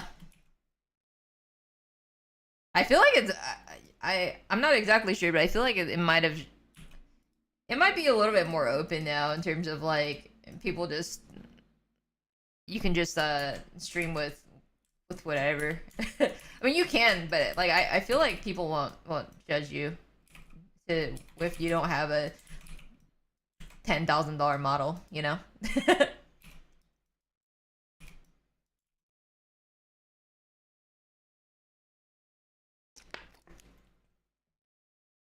It must be rough being a mama and papa streamers that stop within less than a year.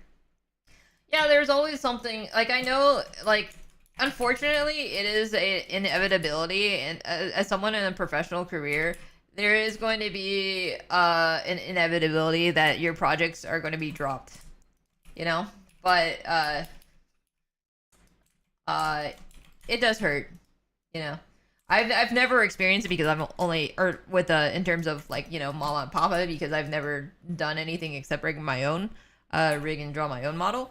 But like at the same time, like I understand them from like a perspective of like I've definitely been there in terms of like projects that I've put it love and care into, and then it's just like doesn't see the light of day, or like it doesn't last for like a little bit and then is gone.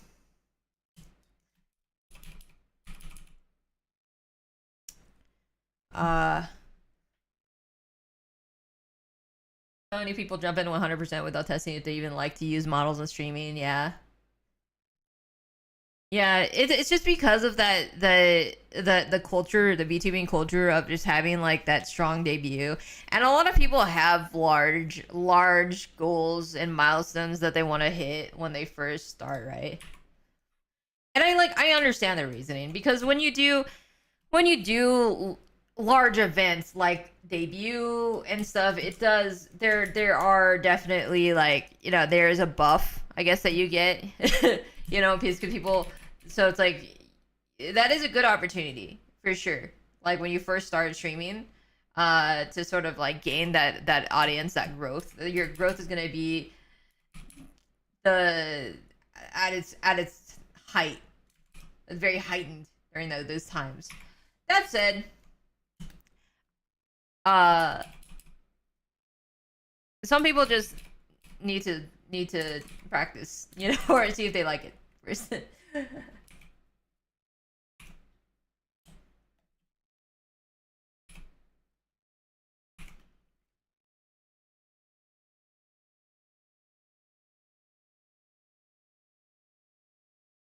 Yo, how's it going, Trent Terminus?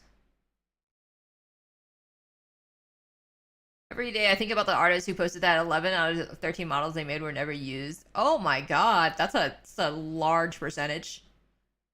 Someone saw someone take pics of their IRL and self and use a PNG VTuber.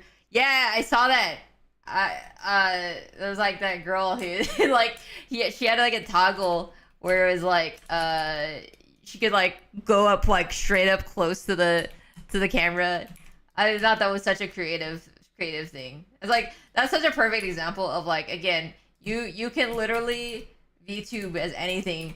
What makes it successful is how you actually like what you do with it, right? Because VTubing is also like a niche, right? So it's like you have to figure out how to capitalize like what separates you from everyone else. And sure, yeah, there's the obvious spend $20,000 on a model. Yeah, that's gonna separate you. But not everyone has $20,000 at the pocket they can use, right? Some people don't have that kind of money. Some people like me spend all their money on Uber Eats. So in order to separate yourself, you have to figure out, maybe control your rig, your PNG tuber, add cool effects. Or some people will use other like plugins or like unique things. There's so many cool things that people do nowadays, and it is it's just trying to figure out like how to make things work and make it fun for you. I think that's what's really important, is just trying to be fun.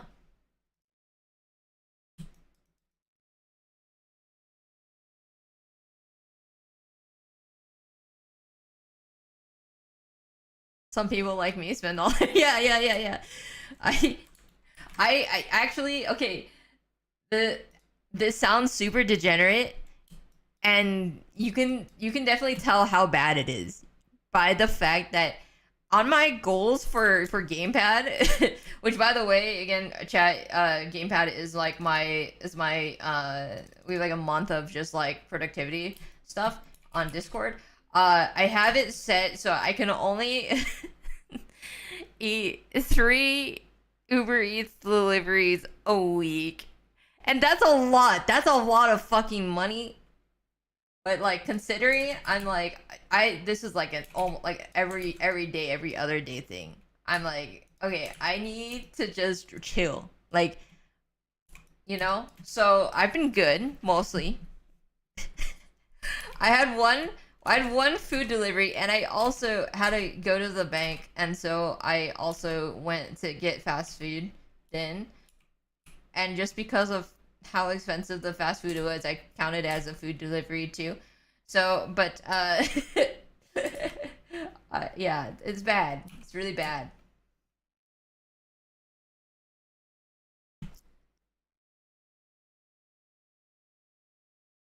That's maybe a minimum of $100 a week. Yeah, it's pretty bad. Cause I don't, I don't do um, I don't know. It's very wasteful for sure. It's very wasteful money. I'll try to get the cheaper options too, but like it doesn't matter. Like deliveries will still be like it's like $15, $15, $17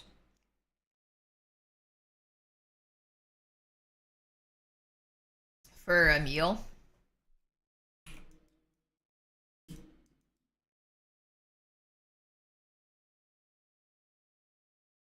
My guilty purchase is a pint of blueberries every day.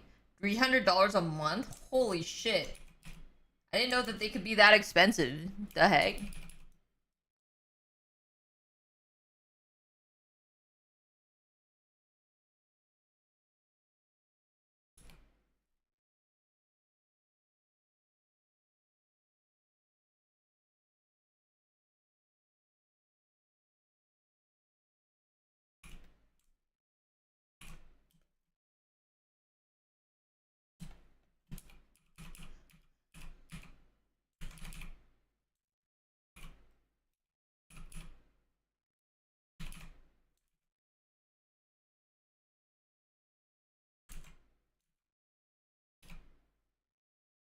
That's sort of insane, but I think everyone has their guilty pleasures, you know?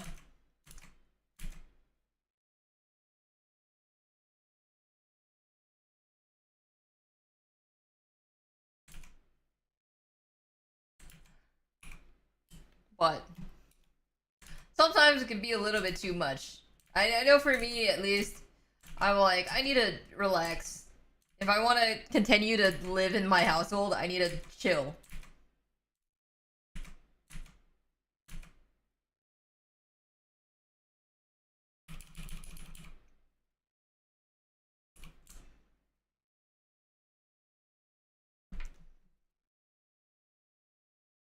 Gotta go now. Have a nice stream. Yeah, thank you. Thank you for hanging out, Megas. Yeah. No, I think it's gotten to the point where I've had so much food delivery that I'm like, okay, I could have like there I don't know. I just have to work a lot harder because I spend so much money on that. And that's like the only thing I spend money on too. I don't really buy too much. Like I don't have like a car or anything. I don't have any of like those types of things. But yeah, freaking so much money on Uber Eats.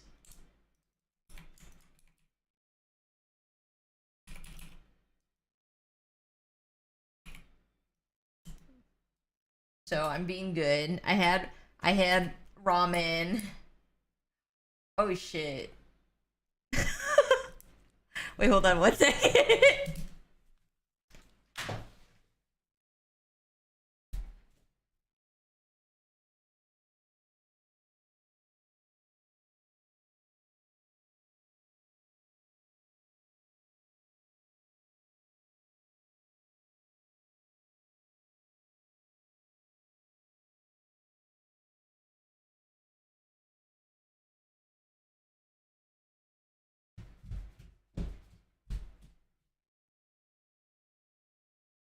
we're good.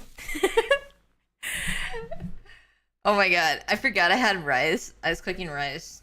So yeah, I have rice too.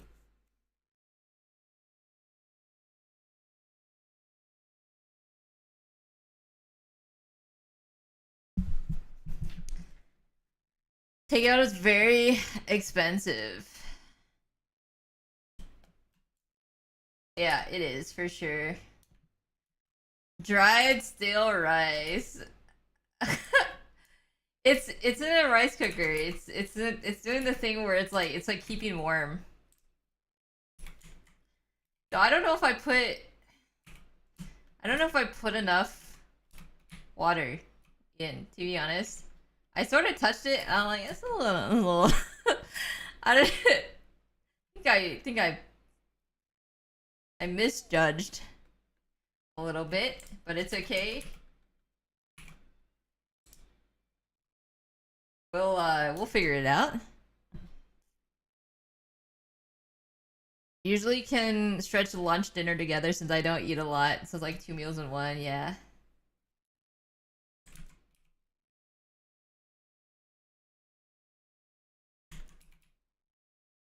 Add water or butter.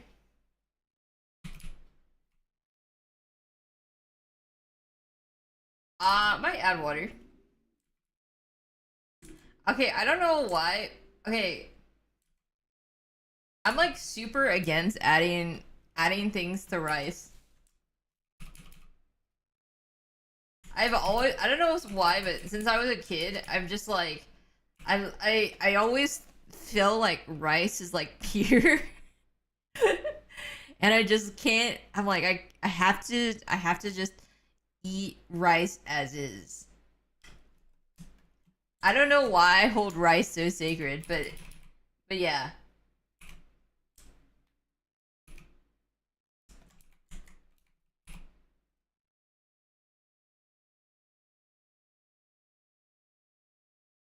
Any foods you don't Uber for, but you would rather go yourself to pick up? I mean, I don't go outside. So, like, I will only go outside if there's an absolute necessity. Like, I went to the bank recently only because I had to go to the bank. It was I could not do it digitally.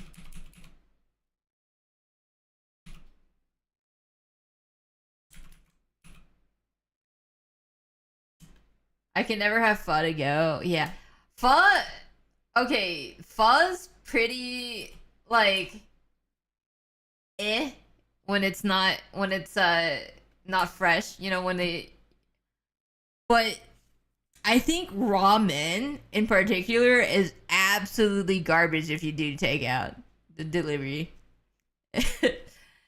The quality drops so significantly hard when you go from like prepared to them not from to just like, you know, the delivery option. That one I feel like I you know, I don't like go to the place because, you know, I would prefer it. I just don't order it anymore because I'm like, I'm sorry, I can't. There's like, oh god, I don't know, like ramen is just so not good when it's not prepared like in front of you.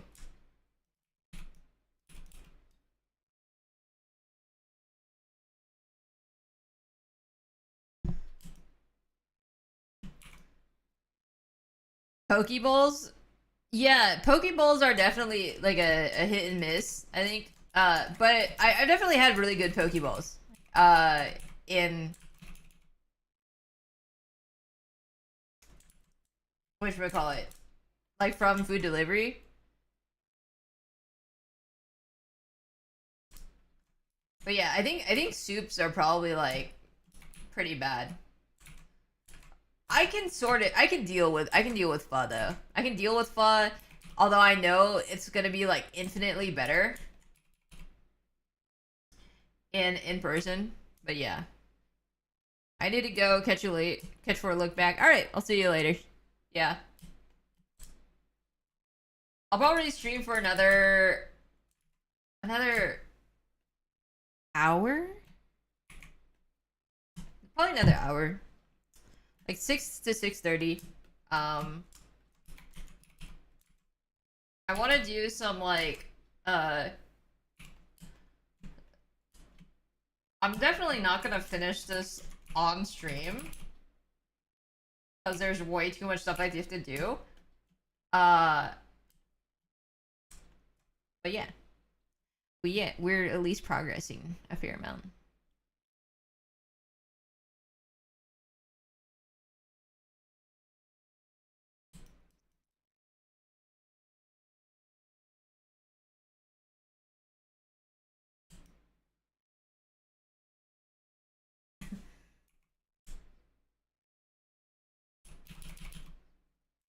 Also, Color Brews. If you lived in my vicinity, oh my god, would I take your option? Would I take your? Oh my god. Low key, I've discussed with a friend a long time ago, being like, yo, if I ever get enough money, would you just want to like you can just live here for free, but just like cook me shit.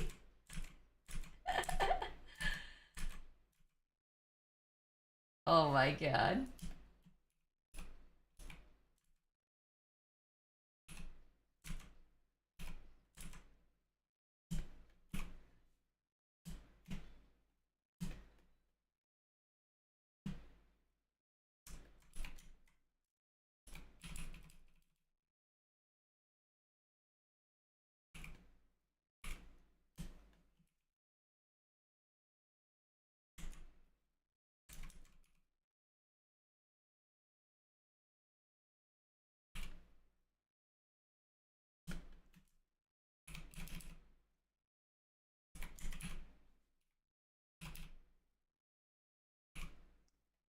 Otherwise, I'm gonna just like my current thing is just I like to just eat either food delivery or like Lunchables.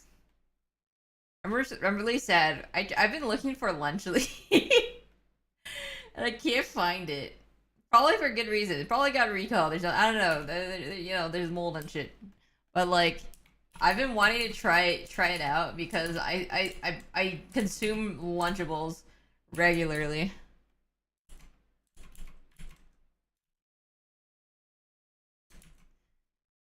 It would be nice because I cook nearly every day. Oh my gosh.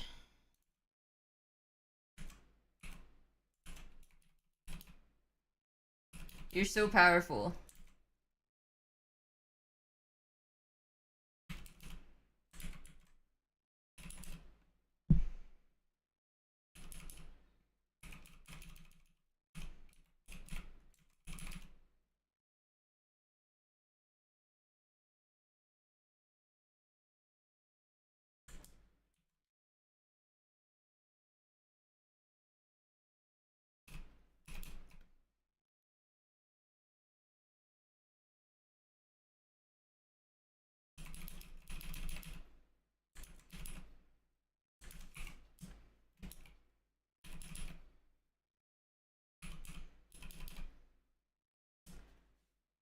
This is a dangerous conversation. It's making me want to order instead of cook tonight. Oh no!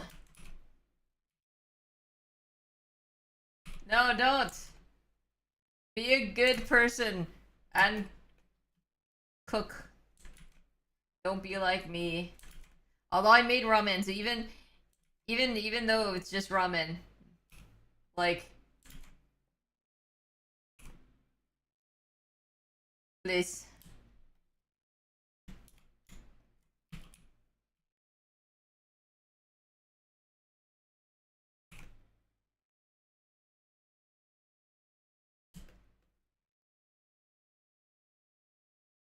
I just have a bad habit of buying groceries, and when I actually feel like cooking, my groceries go bad. That's that's a mood. You know how many times I bought salad and I just don't eat it.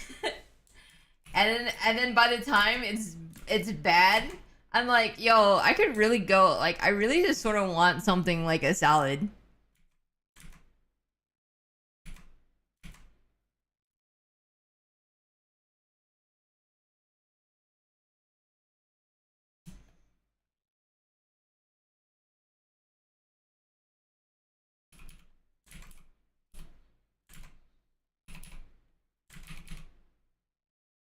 How many times have you gotten the Taco Bell nuggies?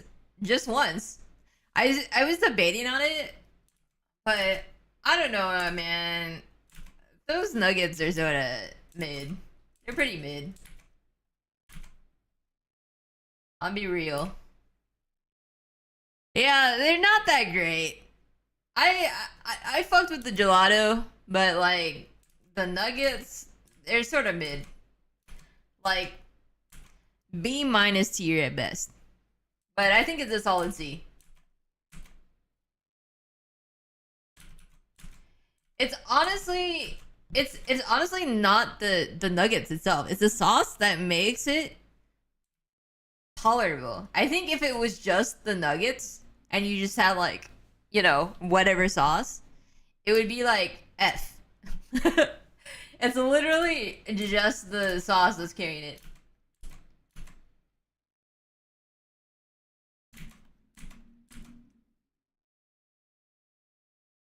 The secret to salad preservation is throw it in a paper towel or two. What? The bottom of the bag or box. Interesting.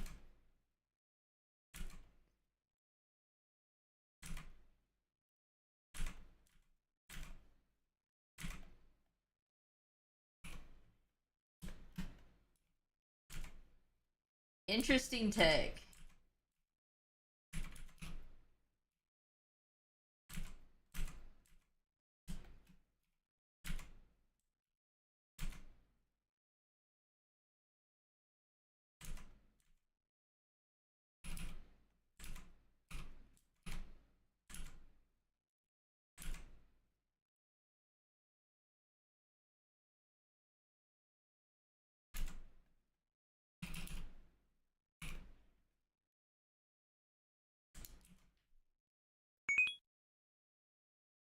Yo, Fantasia! Yo, how's it going? Thank you so much for the follow. Welcome, welcome.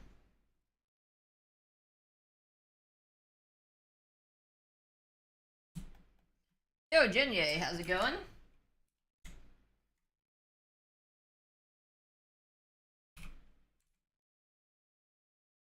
There's a lot of preservation techniques that people don't know about. We never taught how to store them. Okay.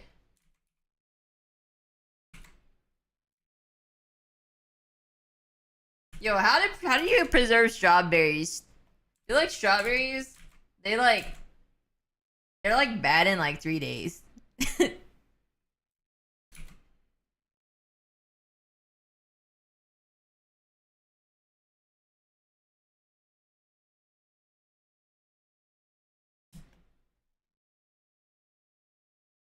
Preservation, like taxidermy. Yeah, we're embalming our food.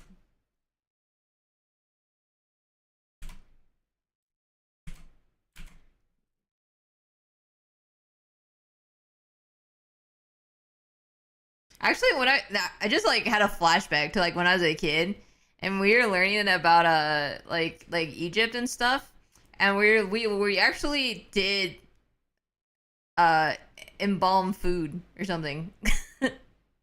I remember we like wrapped a chicken wing or something in like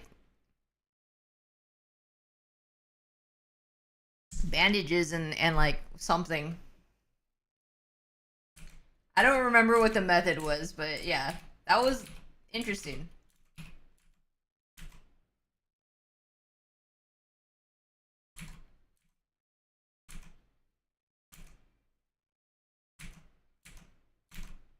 It was like in in elementary school.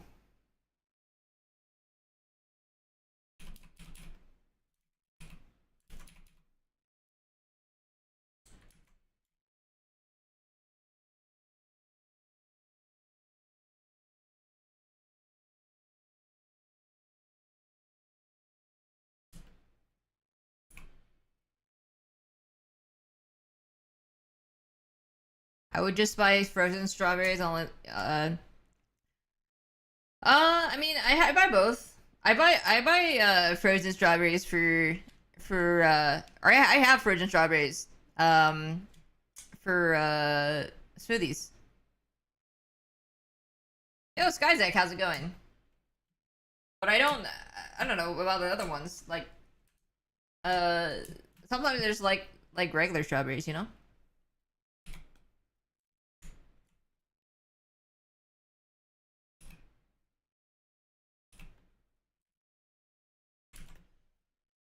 Freeze dried.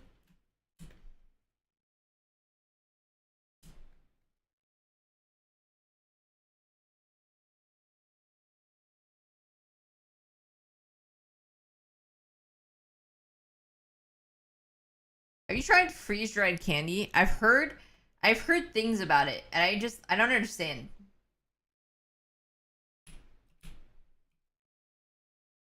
I don't understand.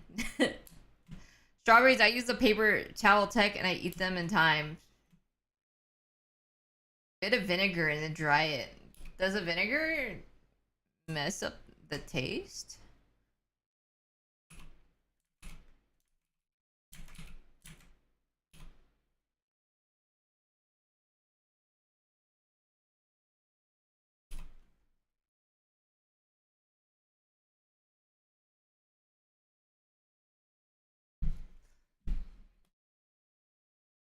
Let me get some water.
Vinegar is to prevent mold growth. Oh.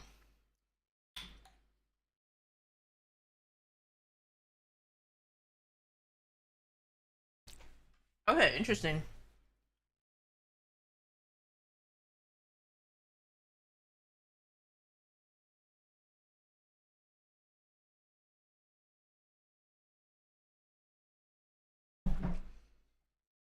Yeah, I feel like they get moldy within a few days.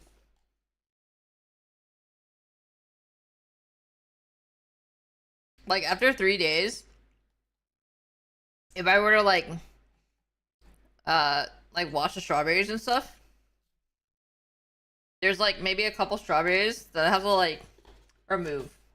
And it makes me really sad because I'm like, damn, could have eaten that.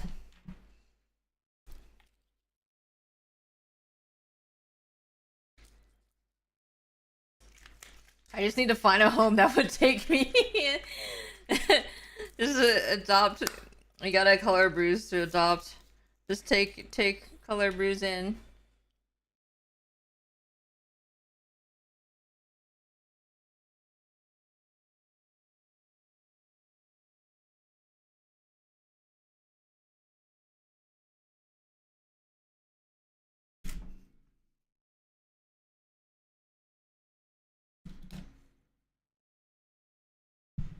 That's cool though.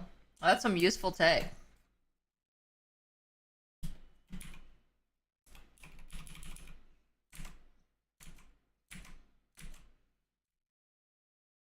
Well, I feel like I feel like you'll eventually have the opportunity to do something like that, right? I feel like you're in the artist gaming sphere, and I feel like that sphere is in desperate need of good cooks.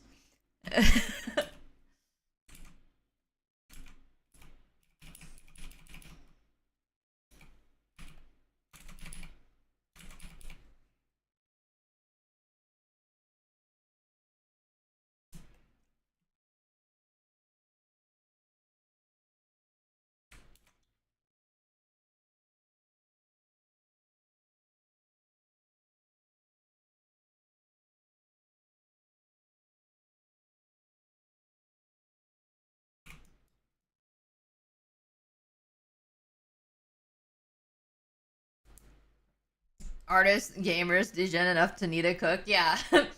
You've gotten into the sphere where there's a severe lack of self-care.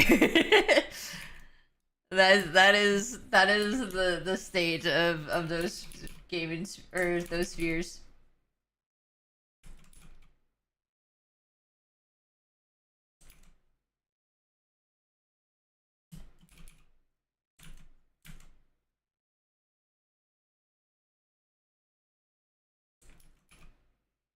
Would desperate be an understatement?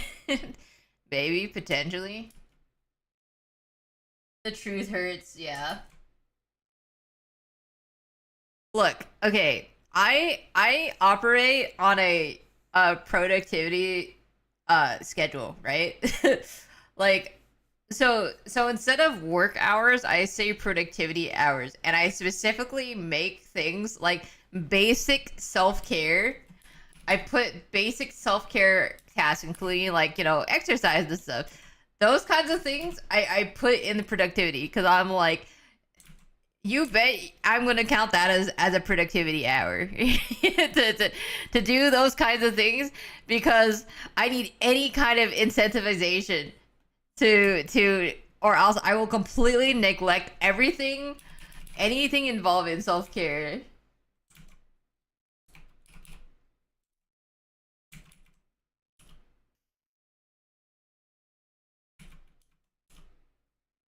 Thank you for the hydrate.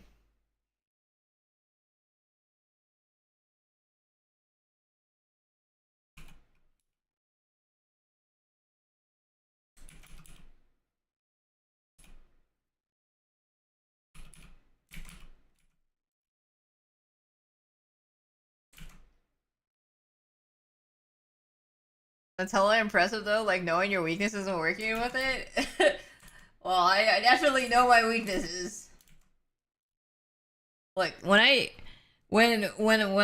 sound like I'm dying when I go up the stairs, I think there's a weakness. There's a little bit of weakness there.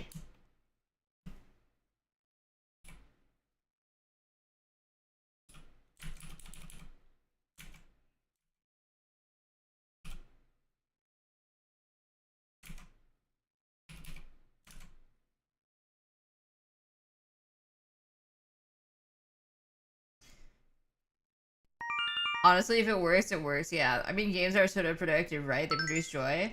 I definitely think that yeah, they do produce joy. I personally do not put uh you know, like games on my productivity hours specifically because I play too many games.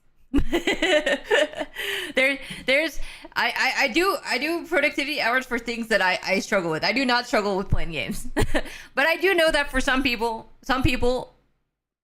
that could actually be a legitimate struggle, and I think that that's a completely valid thing to put on your thing. If if you're, or for example, like if you're competitive in video games, right? If you're like pursuing a career in like esports or something, then yes, I would say that put that on your, like, I would count that as productivity hours.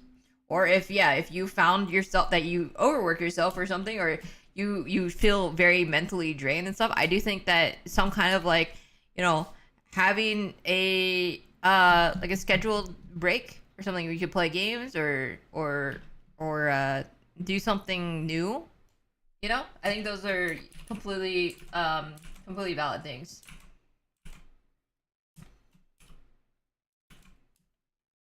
Yo, thank you so much for the sub, Oni.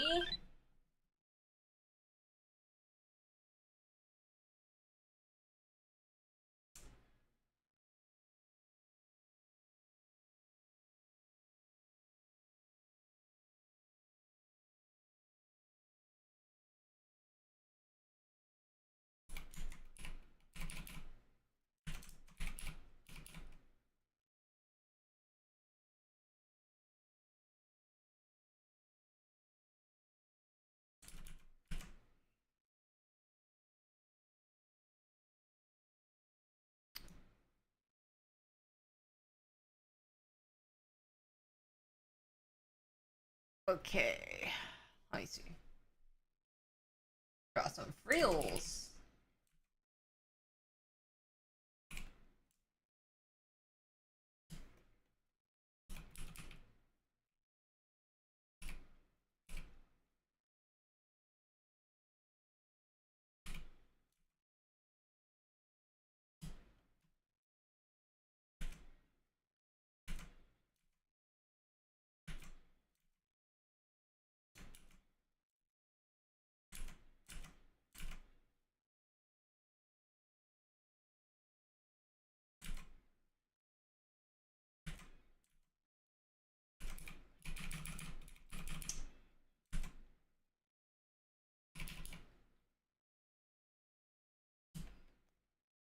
Oh, ad break in progress.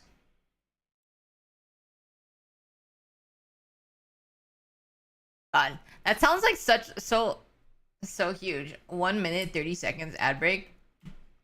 I actually turned the automatic ad breaks off because apparently if you do manual or like the option that I'm doing, I think you don't get ad breaks at the beginning of this stream. And that was like my main thing that I wanted.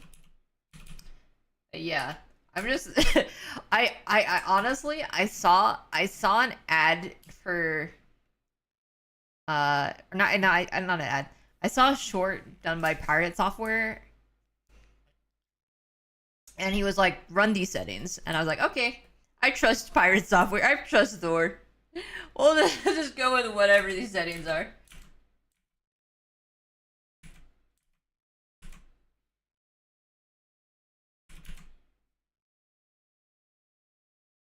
Crunchyroll ads.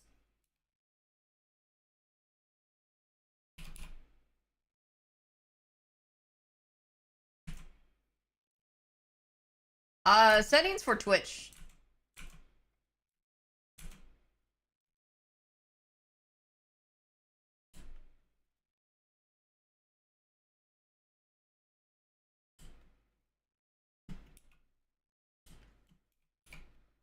Basically, because like you know how like when you if you don't have like Twitch Turbo or whatever, and you go into a stream, and then it'll like immediately play ads.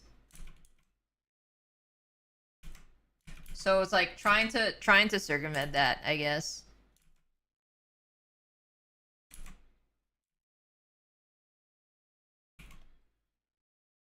Because that's just not fun. I specifically have a subscription to Twitch Turbo because I was so annoyed by it. Because I love going to like discover new streams.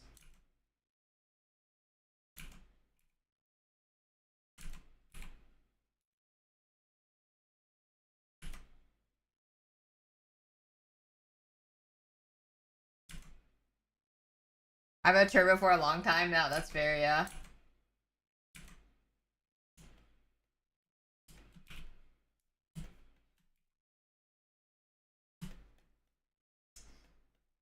God. Yeah, I don't know. I honestly just saw the like I didn't even analyze it. I probably should. But yeah, I just saw a short that Thor made, and I was like, whatever. I blindly trust him. So I was like, oh, I'll just copy the settings that he says to do. So, and yeah, I haven't had people complain about the ads. So I'm like, okay, that's fine.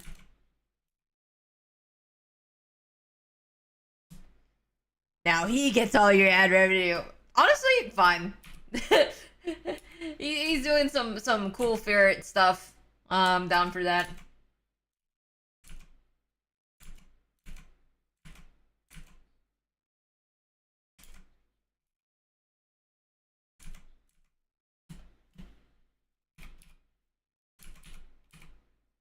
Yo, Kitty, how's it going? Just found this channel recently. Good to see you streaming. Yeah, well, thank you, thank you. How's it going, Kitty? All right, let me.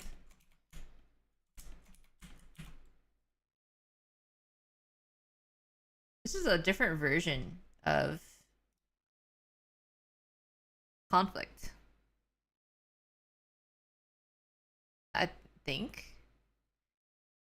A little bit different than I'm used to. Okay.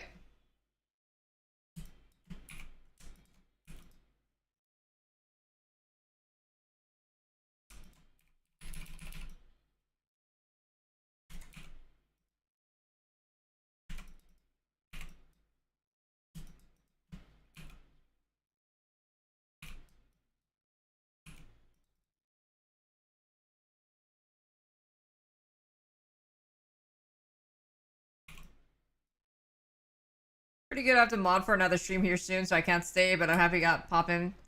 Oh, that's cool. Happy modding. Hopefully it's chill. You don't have to mod too much. I think I'm gonna actually...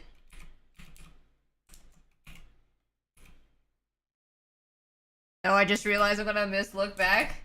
Oh, please. Why? What do you have to do? Like raids or something?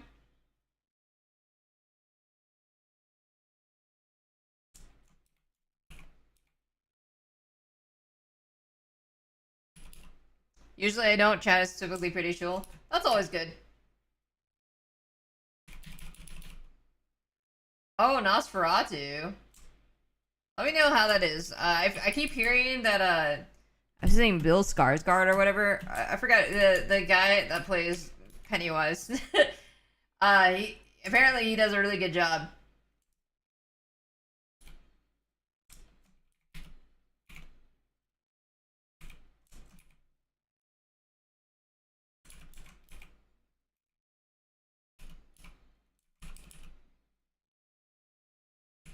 The movie starts at 1:30 a.m. Yeah, unfortunately, you know, we can't hit all the timelines. All the time zones.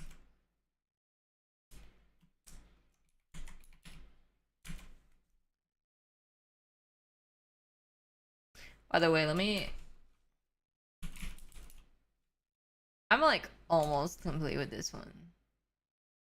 With outline, so I'm just gonna mark that complete. I'm gonna erase to remove the other one. The novel you're working on. Yeah, welcome. Thank you so much for the follow.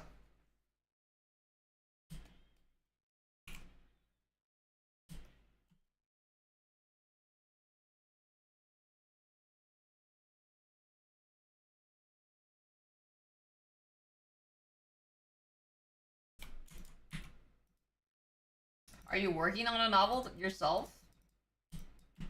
If so, that's pretty awesome. I feel like I don't know that many writers.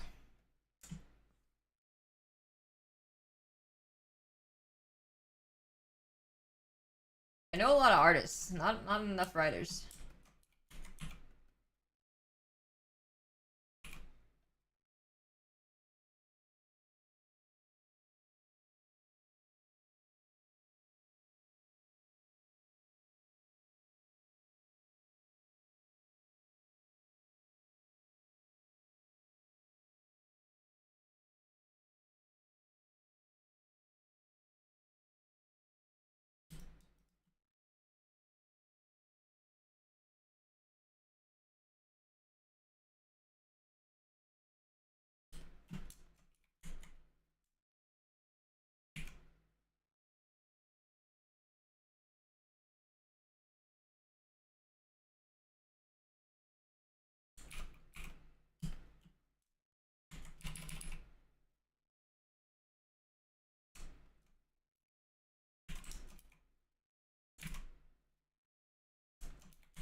my god, I bounce around so much on these pieces.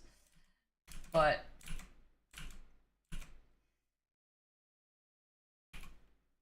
I'm pretty sure I have like an attention problem, but it's okay. I really enjoy like a lot of pieces of the of each art that I work on.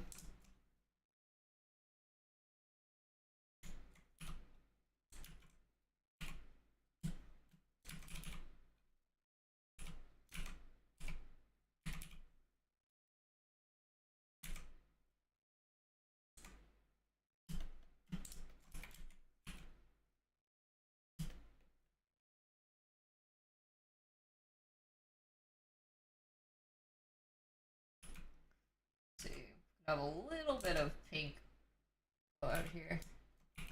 I'm gonna need to do like I'm like not actually finished with the outline, but I'll just say I'm finished on the tasks, but I'm not actually finished with it.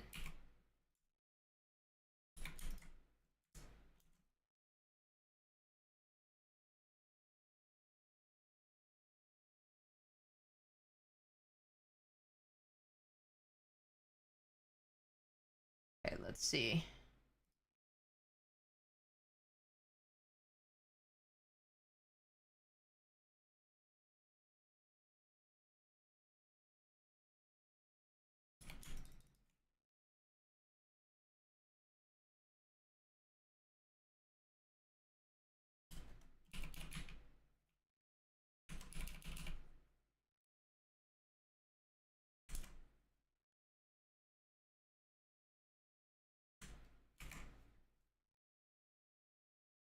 Whoa.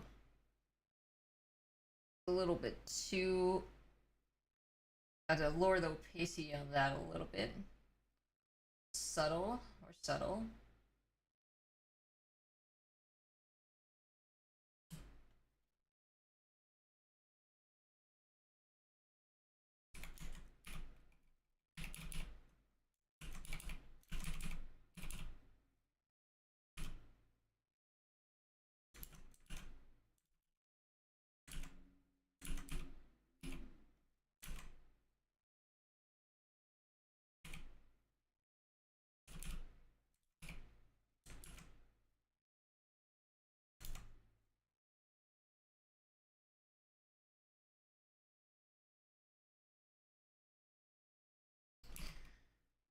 Maybe a lighter tone for shade.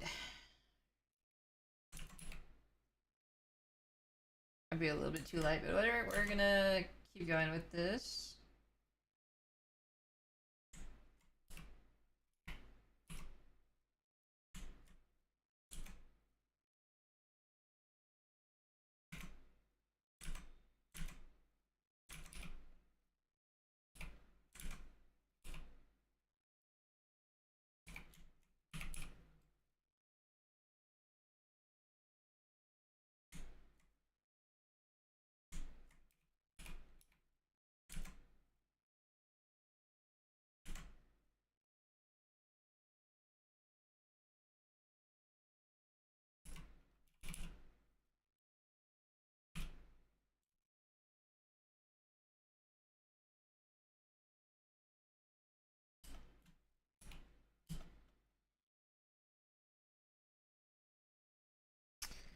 Alright, let's see. How do I want to do this?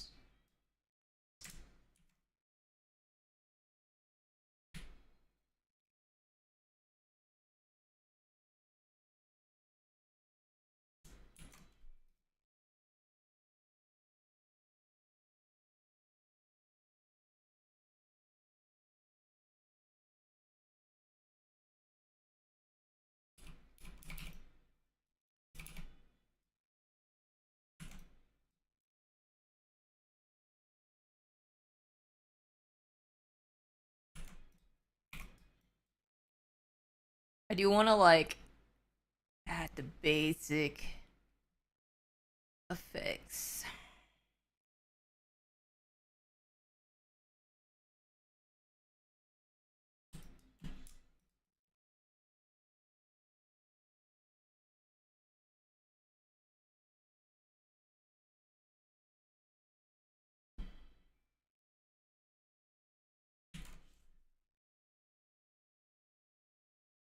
like a little bit of like black around the edge to get the focal lens. I'm gonna have some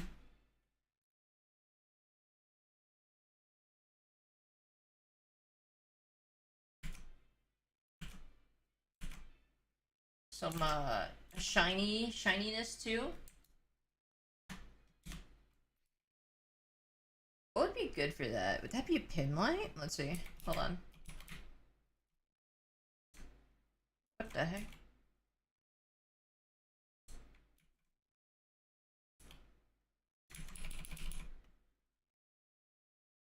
One thing that I don't like about CSP, I can't use the arrow key for like when I want to look at the different types of blending modes. I can't just like scroll down on the arrow key. Lighten might be good. Screen might be good.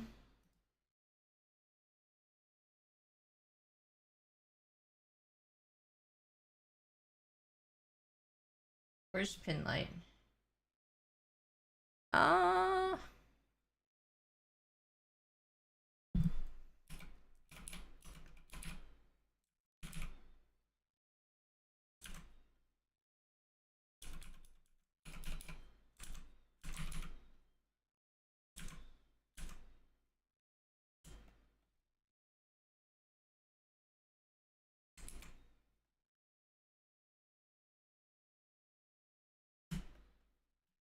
I'm gonna be adding a lot of different elements.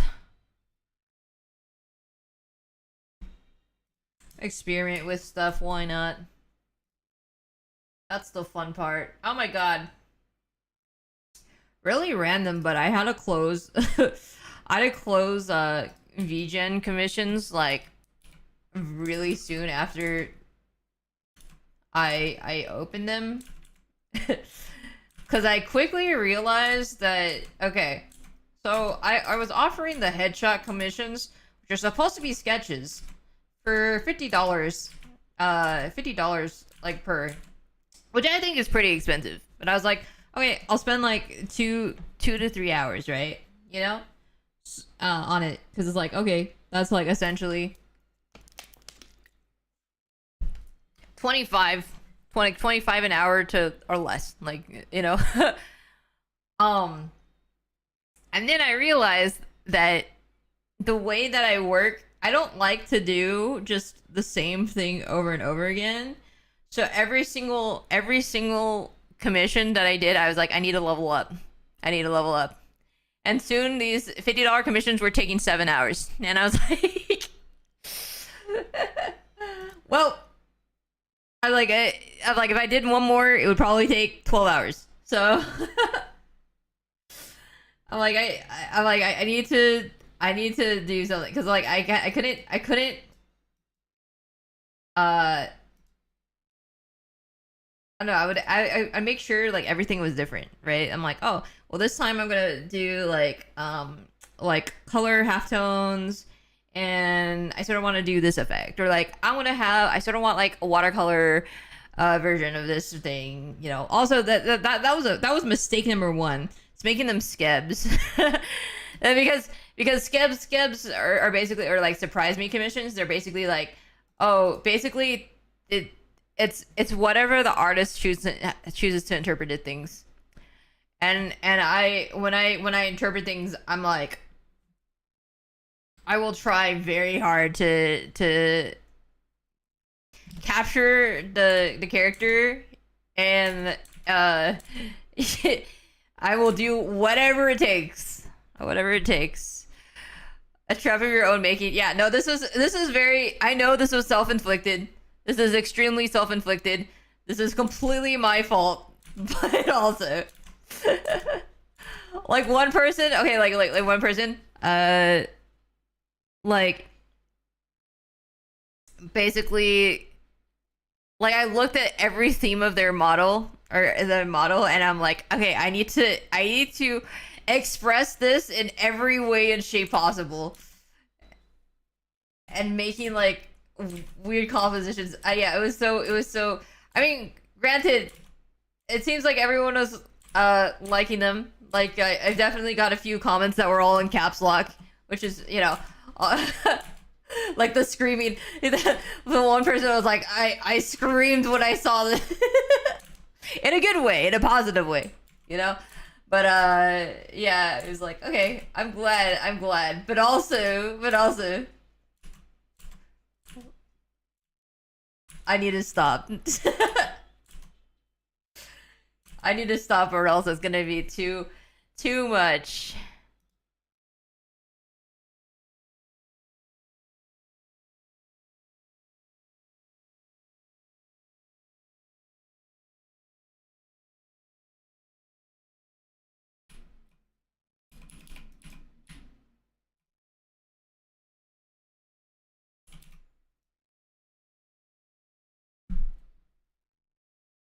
Does your research and ref gathering get included? No.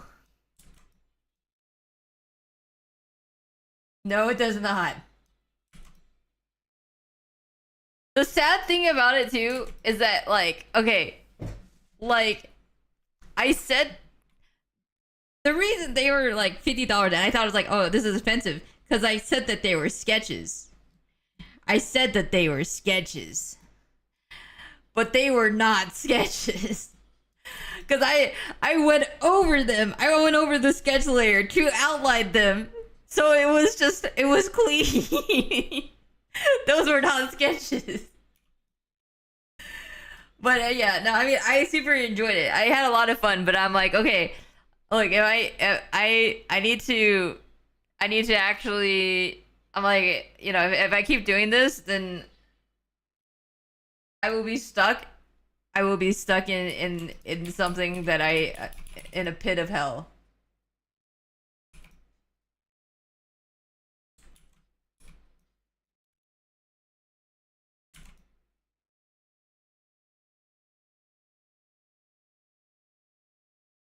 But no, I super enjoyed every piece, every one that I did. So that was the most important part, you know. And I stopped when I'm like, okay, I don't want to burn myself out. Cause I have definitely done that in the past where I'm like,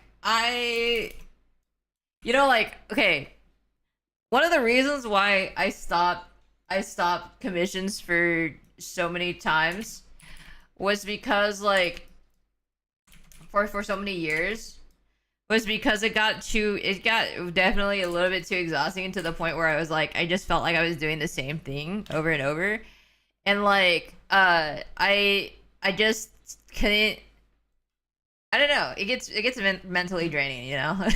And when it's like mentally draining, then it's like, you know, things, you know, like commissioning is like slower. You're just not feeling it anymore.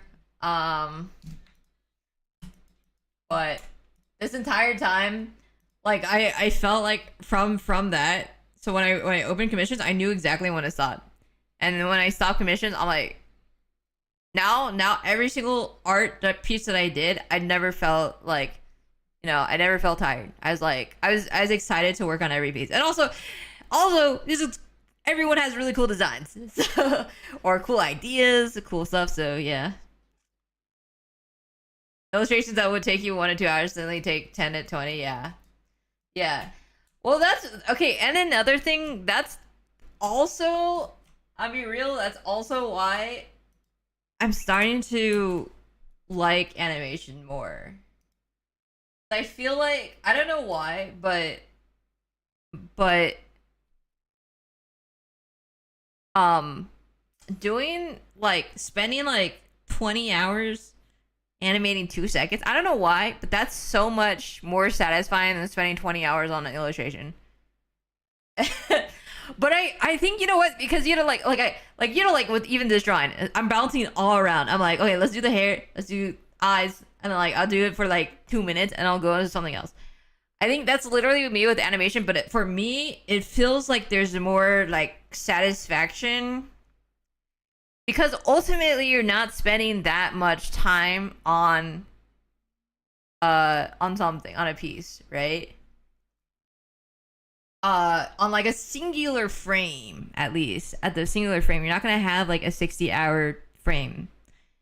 I mean, if you could, but dear God, uh, that that's I don't know. That's only God can do that. I think. Uh, but yeah. I don't know. I just feel like like I'd rather spend like an hour or a few hours or something on a frame and then move on to something else. Whether it's not like the background or like compositing or like another frame.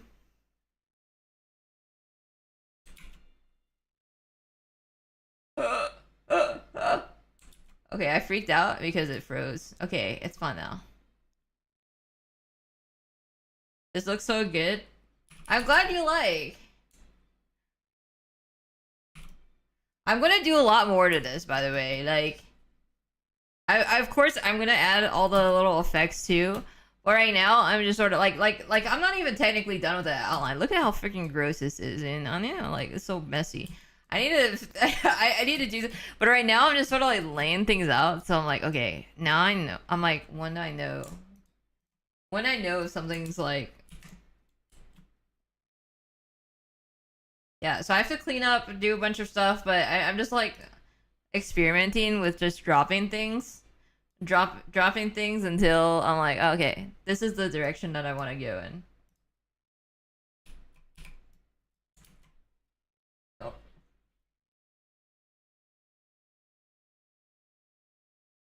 This is gonna be really bright, but I'm gonna uh this might be actually an this layer. Oh god, this is too bright. Wait, I think I might pin light this though.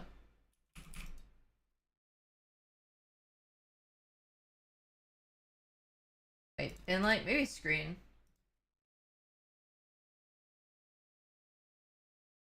Screen definitely gives more of a subtler feel. Save reminder? Oh shit, you're right. You're right.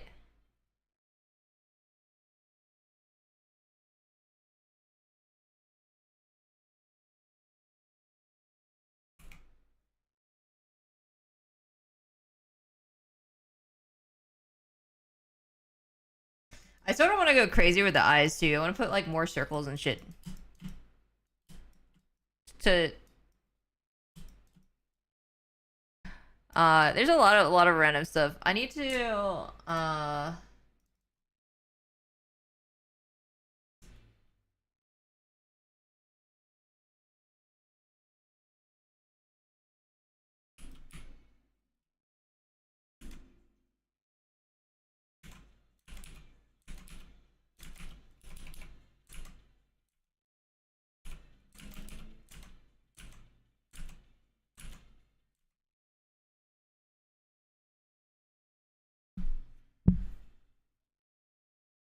I'm back from dinner at my mom's. Oh, how's your dinner? What'd you eat? You are fantastic. Got him. Damn.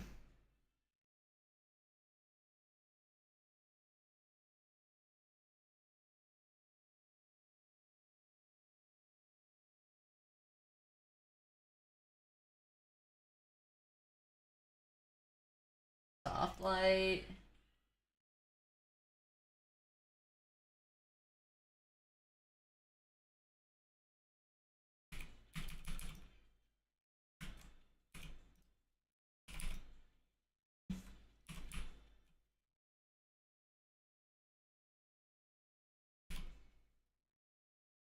Taco soup? That sounds cool.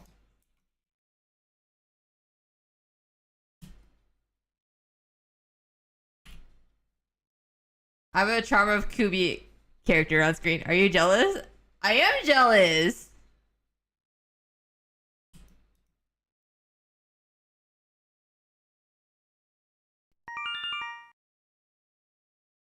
Always going live at the worst times. How dare you not conform to my unspoken schedule? True. I should just stream 24/7. Then you have no excuse. 24/7. We're now just doing. We're never not streaming. Thank you, Sherbert, for the sub.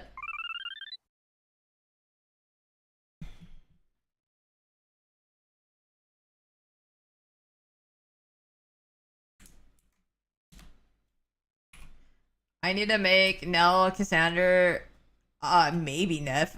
Can you change the maybe? There's a little problem with that. There's a little issue with that sentence that you wrote. Is a little offensive. Could you erase the maybe?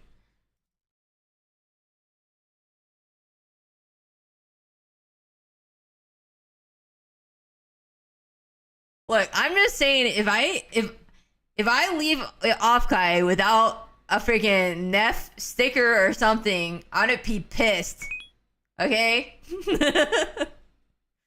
This is part of the friendship, alright? We have a contract now, where you have to deliver me more Neff more Neff art, okay? Yo, Simabel, thank you so much for the follow.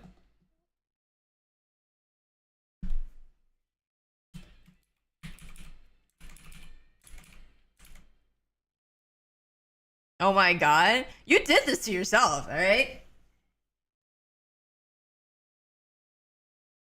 Look, you cannot just make an OC that's so smoking hot that, and just think that you can get away with not delivering me freaking fan art all the time.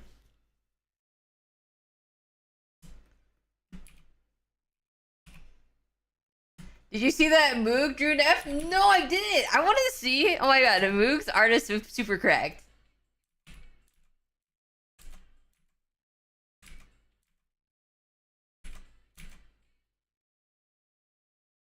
I wanna. Okay, let me see. DM.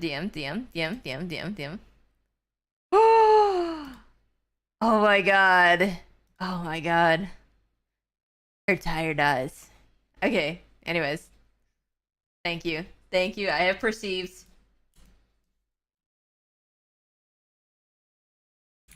I've reset the counter. You now can survive for another 5 days before I need another. I need some more.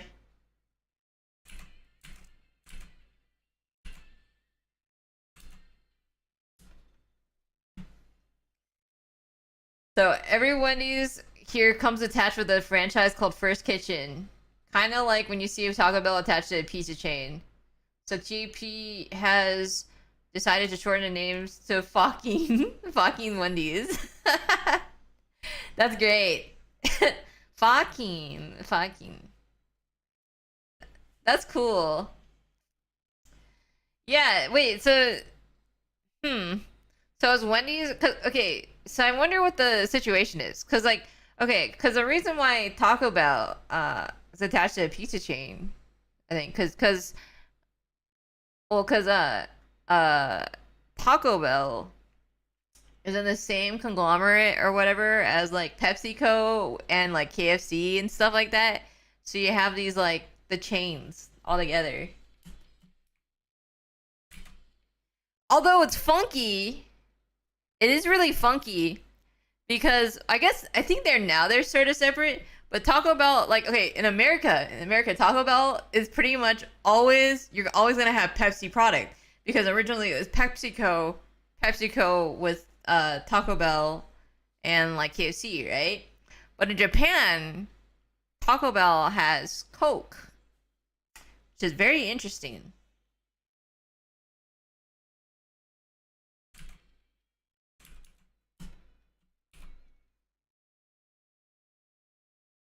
What kind of death game? Yeah.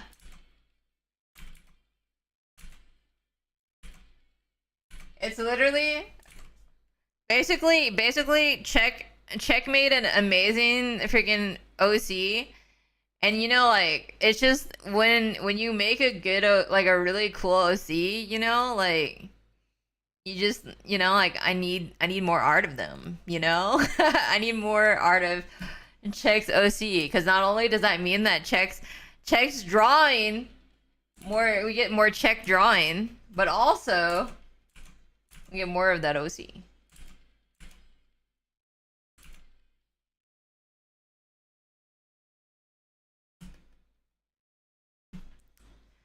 Yo, how do I say your name? Mateo? Matt?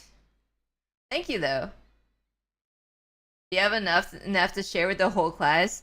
Not enough. Not enough because I need to be satisfied first, and I need so all the Neff fan art is gonna be mine.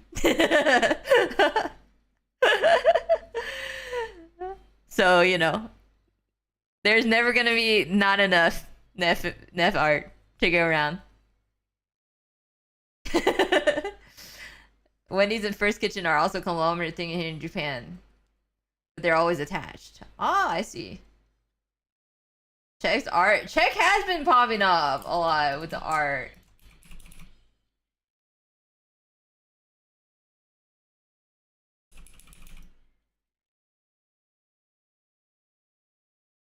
Oh my god, yo, Small and Strong. Yo, how's it going?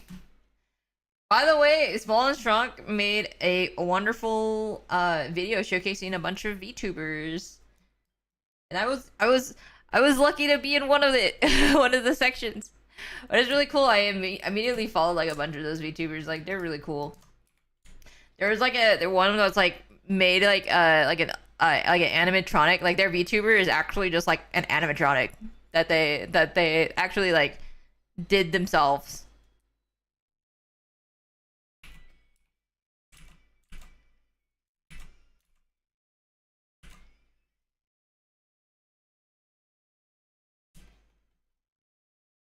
I watched it. Yeah.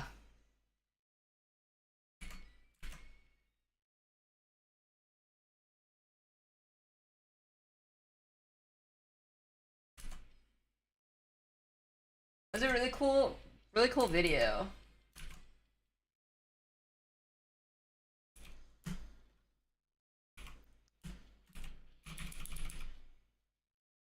Yeah, VTuber. I don't. There's so much creativity in the VTuber spectrum. Like, okay, it's a little unfortunate because there's a lot of like negativity that's been like, because there's I mean, there's a lot of drama. I'm gonna be real. There's a lot of drama in the VTubing community. But I do think that it unfortunately overshadows a lot of like really cool shit that happens in the community too. Um, like I absolutely I love the community. I think there's just a lot.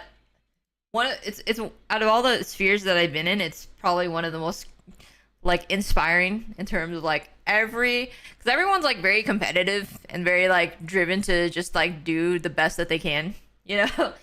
And so it's really cool to see like overlays honestly pretty decent. Um yeah, I like overlay. Okay. But anyways, yeah, no, it's really cool. Like I always get inspired whenever I look at my timeline. Uh and so like videos like that also are wait, why was it this is okay. Yo, Momo! Oh my gosh. Wait, Momo, I love your stuff too. Momo does amazing art.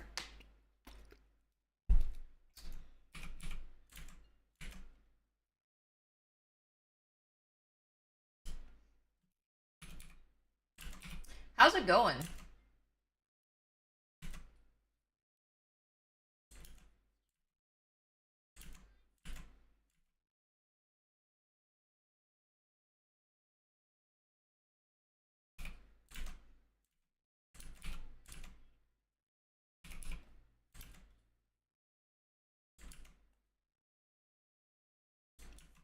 Good, working a bit? Nice, nice. Good stuff, good stuff.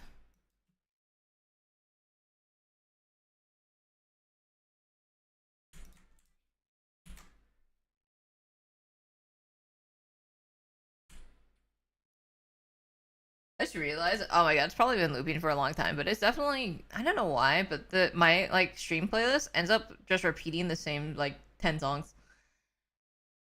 which is weird because I have like 300 songs here, but oh well. Here, let's go Hideki Naganuma stuff.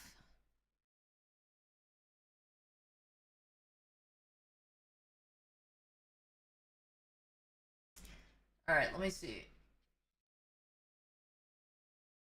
Oh wait, where is this? Oh, it's this one. Okay, okay. I need to. I might do this in Photoshop later. So I'm just like, again, just like blotting things out. But I do want to add like a sort of like border.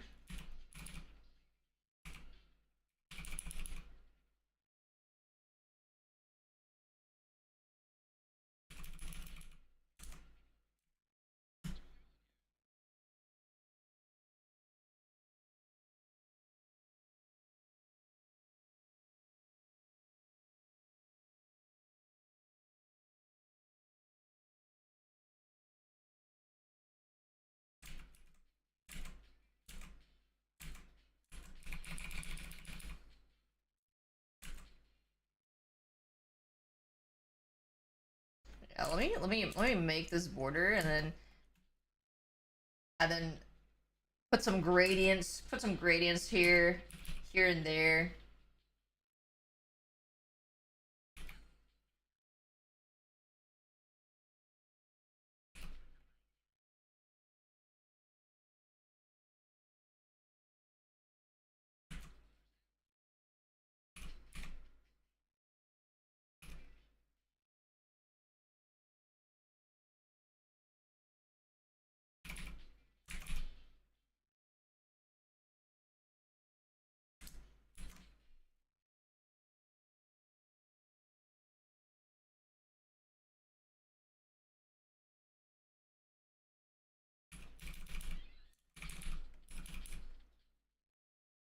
I guess I could technically just multiply it. I was gonna flip it with something else, but that might not be necessary. Just experiment with all the blending modes.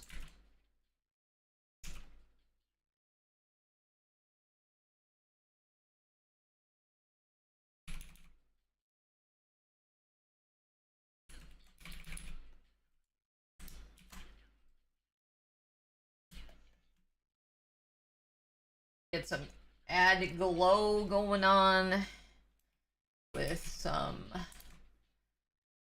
probably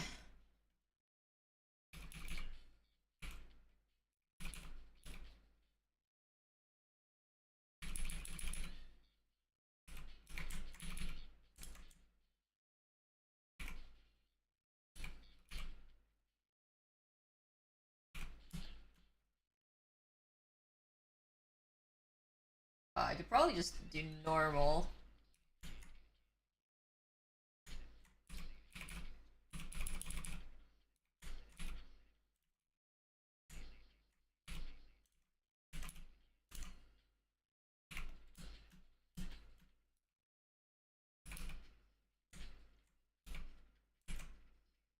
Do the other side.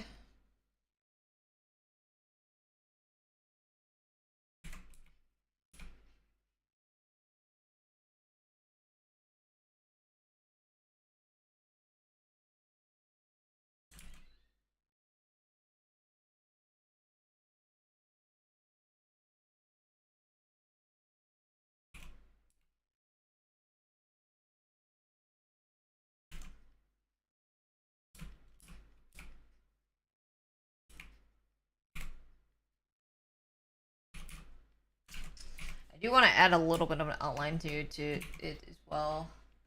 There's so many things I want to do. Even just like a little glow.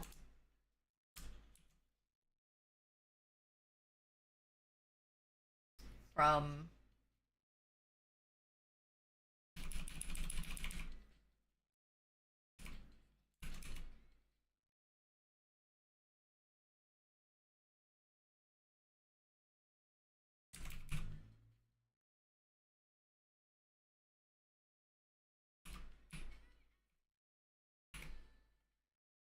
And then I'm gonna add so many different effects too.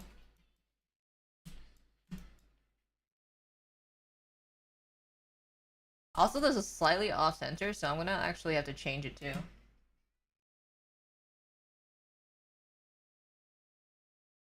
Wait, let me save this. And then I'm gonna save it so I can...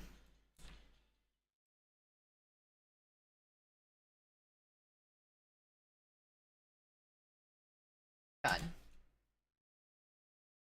Move it slightly.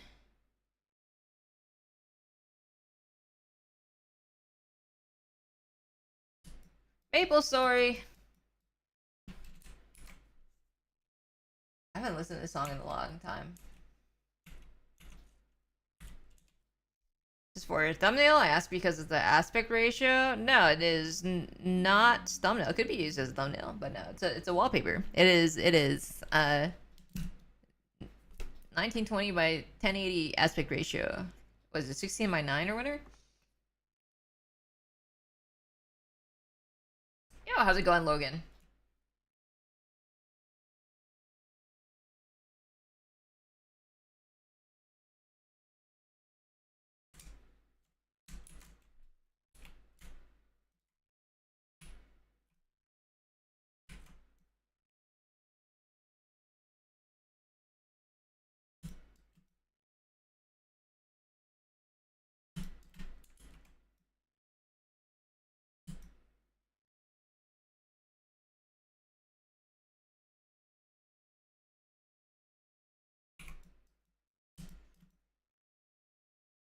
What am I drawing? This is a commission, a VGen commission that I'm doing. So I'm drawing Strawbarrel. Strawbarrel's VTuber character in uh, a Miku Hatsune sort of there was a Deco music video that had Miku looking at someone's, you know, through someone's eye, the peephole. So this is a my own take on it.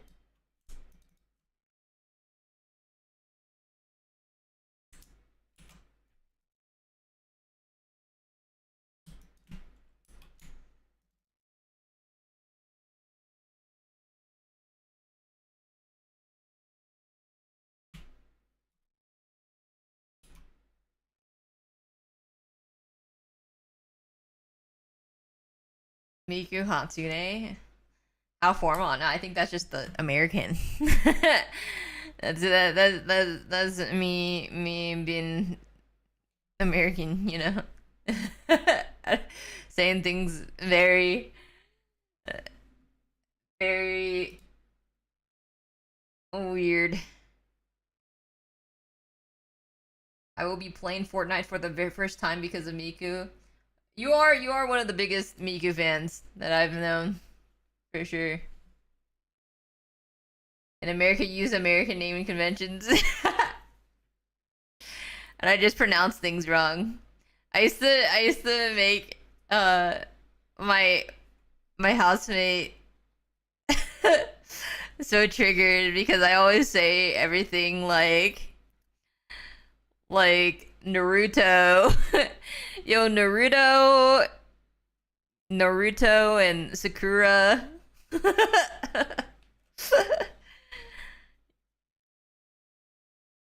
Yo, Sakura. Yeah, yeah, I love that.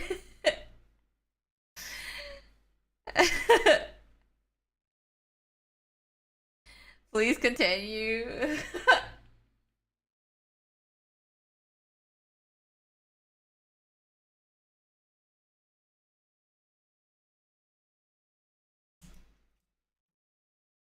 KK shy? No. Nah. I don't. I think it's Kakashi for me. So I don't know. You can't. Miku is the childhood hyperfixation becoming an adult hyperfixation since there's money to back it now, right? I mean, honestly, that just feels like that just feels like being an adult in general. I always used to think I always used to think that, like when I was an adult, I would be buying adult things. Okay, that out of context, that sounds wrong. But no, I just spend money on uh other things like games, video games, which is the same exact thing that I spent when I was a kid. But now it's much more pricey. Oh my god, Aito! Thank you so much.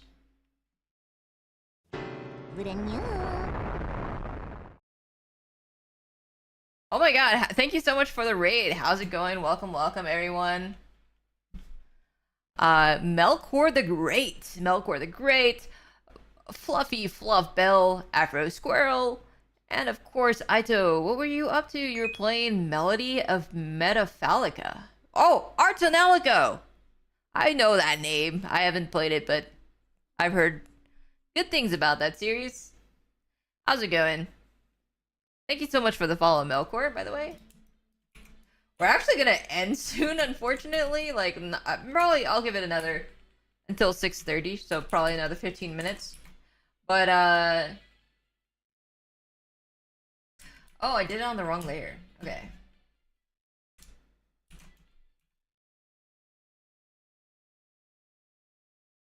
But yeah, how was your stream?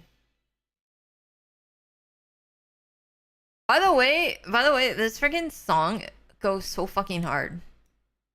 Dreaming to start. So this is from Umineko. You know, like a visual. This is from a visual novel.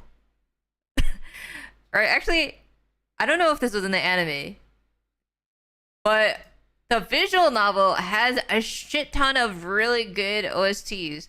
And they're also like all like 9 minutes long. But yeah, Umineko has really good OC. Stream was good, got a lot of story done, been enjoying the game a lot. Nice. What genre is it?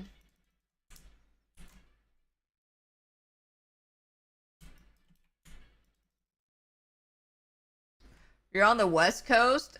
Oh yeah. Born and raised. I've always been West Coast. No matter where I am, I have always been on the West Coast. I've moved to like most states. Well, at least 3 states in the West Coast. That's not most, but to me that's a lot.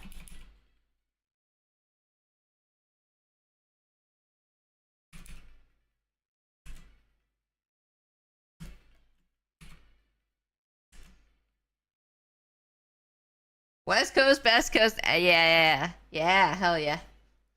Say, but there is only. Wait.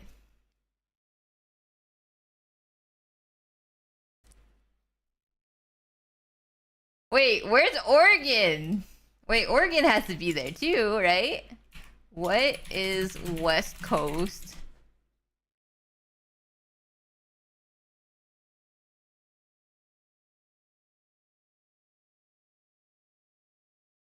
Oh.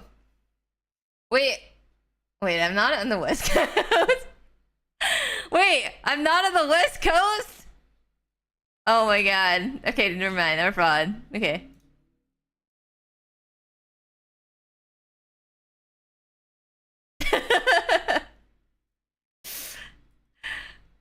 Okay, I just assumed that if you were in PSD, you're on the West Coast, okay? Turns out the living in the desert might not be on the coast, but yeah. Alright, today I learned. I'm from the other coast. Nice.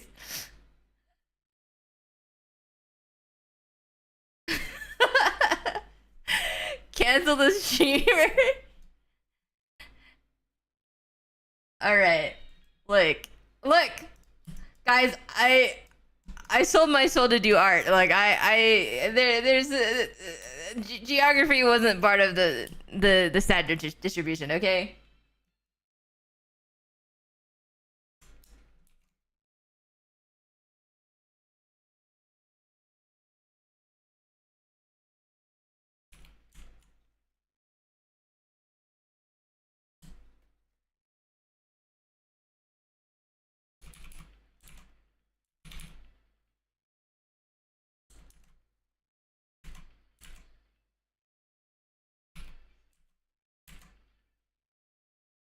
Okay, I haven't lived in Oregon though. Oregon. Oh my god. I had such a bad experience in Oregon. I'm sorry to the Oregon folk here. I had such a bad experience. I had like I freaking it was Oregon Trail without the dysentery. Not really, but like I got stuck in Oregon. Like, okay. So when I was moving, we had a U-Haul truck, right? And by the way, we did a side quest, right? So this is going from Washington to Nevada, and we decided to just U-Haul it, right? Yo, thank you so much for the follow. Axios Art, also fellow artist, I'm assuming. Yeah, so we were doing that. And okay, first of all, we decided to do a side quest, right? Because we want extra money. So my friend who was driving, we did a U-Haul thing where it's like you have to pick up a truck, like an additional truck to attach to your U-Haul in Oregon, and then bring it over to like where you, or I guess drop it off like nearby where in Nevada or something. I don't remember. I don't remember the exact details, but basically it's just someone else's truck that you're like picking up. So we are a fucking long thing. It was like a freaking like U-Haul, entire U-Haul truck was like 15 feet plus another like 7 feet or something. So yeah, and it's like and it's two, you know, it's all my luggage or whatever, my house, plus someone else's house, right? So it's heavy, it's very gas intensive. So we're going on this literally an Oregon Trail. It was literally a road that, okay. We could only go like, you know, we had to get gas stops like a lot, right? We had to go get a lot of gas. But yeah, there was this 100 mile or it's like a 100-mile road with one gas station in the middle of it, right? And we didn't have that much gas, but we were like, okay, you know what? We can make it to that point, to that halfway point. And yeah, we'll get the gas, right? So we get to the halfway point, and there's that singular gas station. That gas station it was closed. It was closed. I don't know why it's closed, but it was closed. And in Oregon, you cannot self pump. You cannot self pump the gas. So we're like, well, shit. We effectively don't have that much. We're pretty much empty, and we have 50 miles to go. Yeah. So what do we do? So we called whatchamacallit, AAA or whatever, or I think it was actually U-Haul, the U-Haul experience, because like the thing that I got, we pretty much would get free roadside service. So we waited for a good hour and a half for them to come by, and they brought us a tank, a 25-gallon or whatever, or not 25-gallon. It was a tank to last us 25 miles. We don't have any gas, right? We have, so essentially that's 25 miles. That's 25 miles. And it is 50 miles from any place, any gas station that's working, right? And we are carried two huge loads, literally 21, or was it like, yeah, 22 feet worth of moving material. So yeah, that's all that we got. And they're like, yeah, tough luck. They're like, what you're gonna want to do is you're just gonna run until empty and then call the roadside assistance again. And so yeah, what my friend did was we were like, okay, we're just gonna do this. We're just gonna YOLO it. We're just gonna just try to do our best. And basically, he was trying to micro distribute, like pushing the pedal, just so like there were certain times where there was like like a decline. So he would just like let it go, let the car go, so we don't have to use any gas. And it was very, very early that the gas was hit E, hit empty. And we just kept going. We just kept going and just praying and praying and praying. And we actually made it. It was on empty for a good 20 plus minutes, and we made it. We made it to the gas station. It was extremely stressful. Yes. And another part of that, I really needed to pee. I really need. So that was another thing. That was another thing too. The entire time. But yeah, that was a horror story. And also,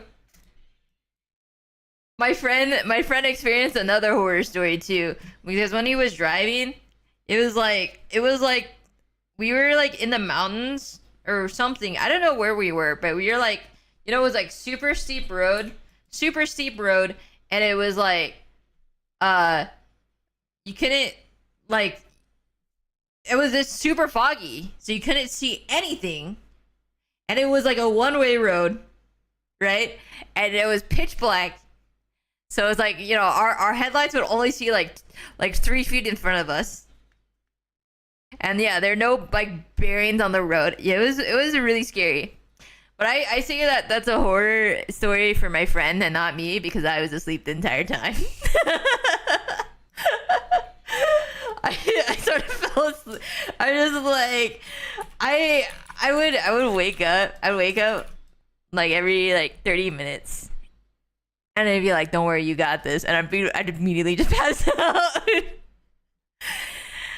And he was deathly afraid. But yeah, I would give him like every 30 minutes. I would like wake up and be like, "Yeah, like don't worry," and then I just pass out.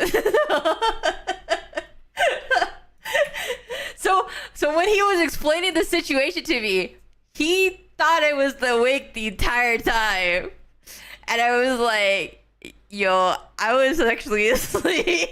I just drifted in and out and would give you a minor bout of reassurance.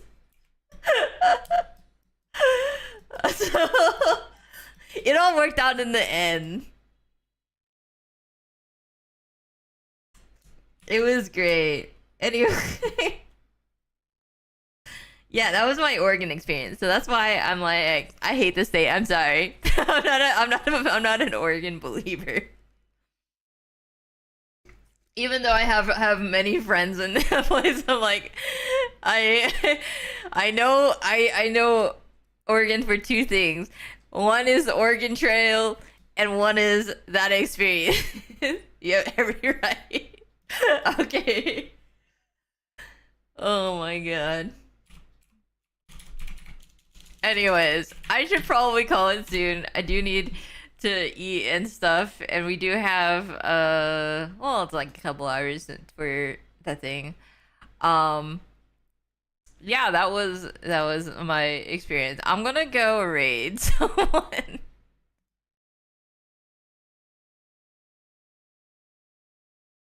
Ooh, there's so many cool people. Ooh.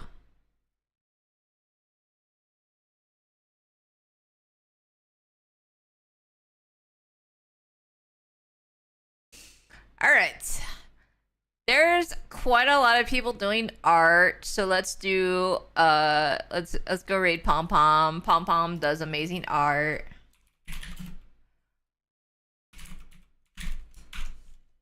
Please go support them.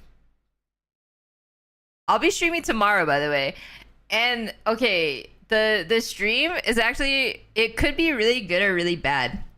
I think basically I'm doing neon white, but every time I die I have to draw a picture for you guys. So it could be actually a sketch raffle.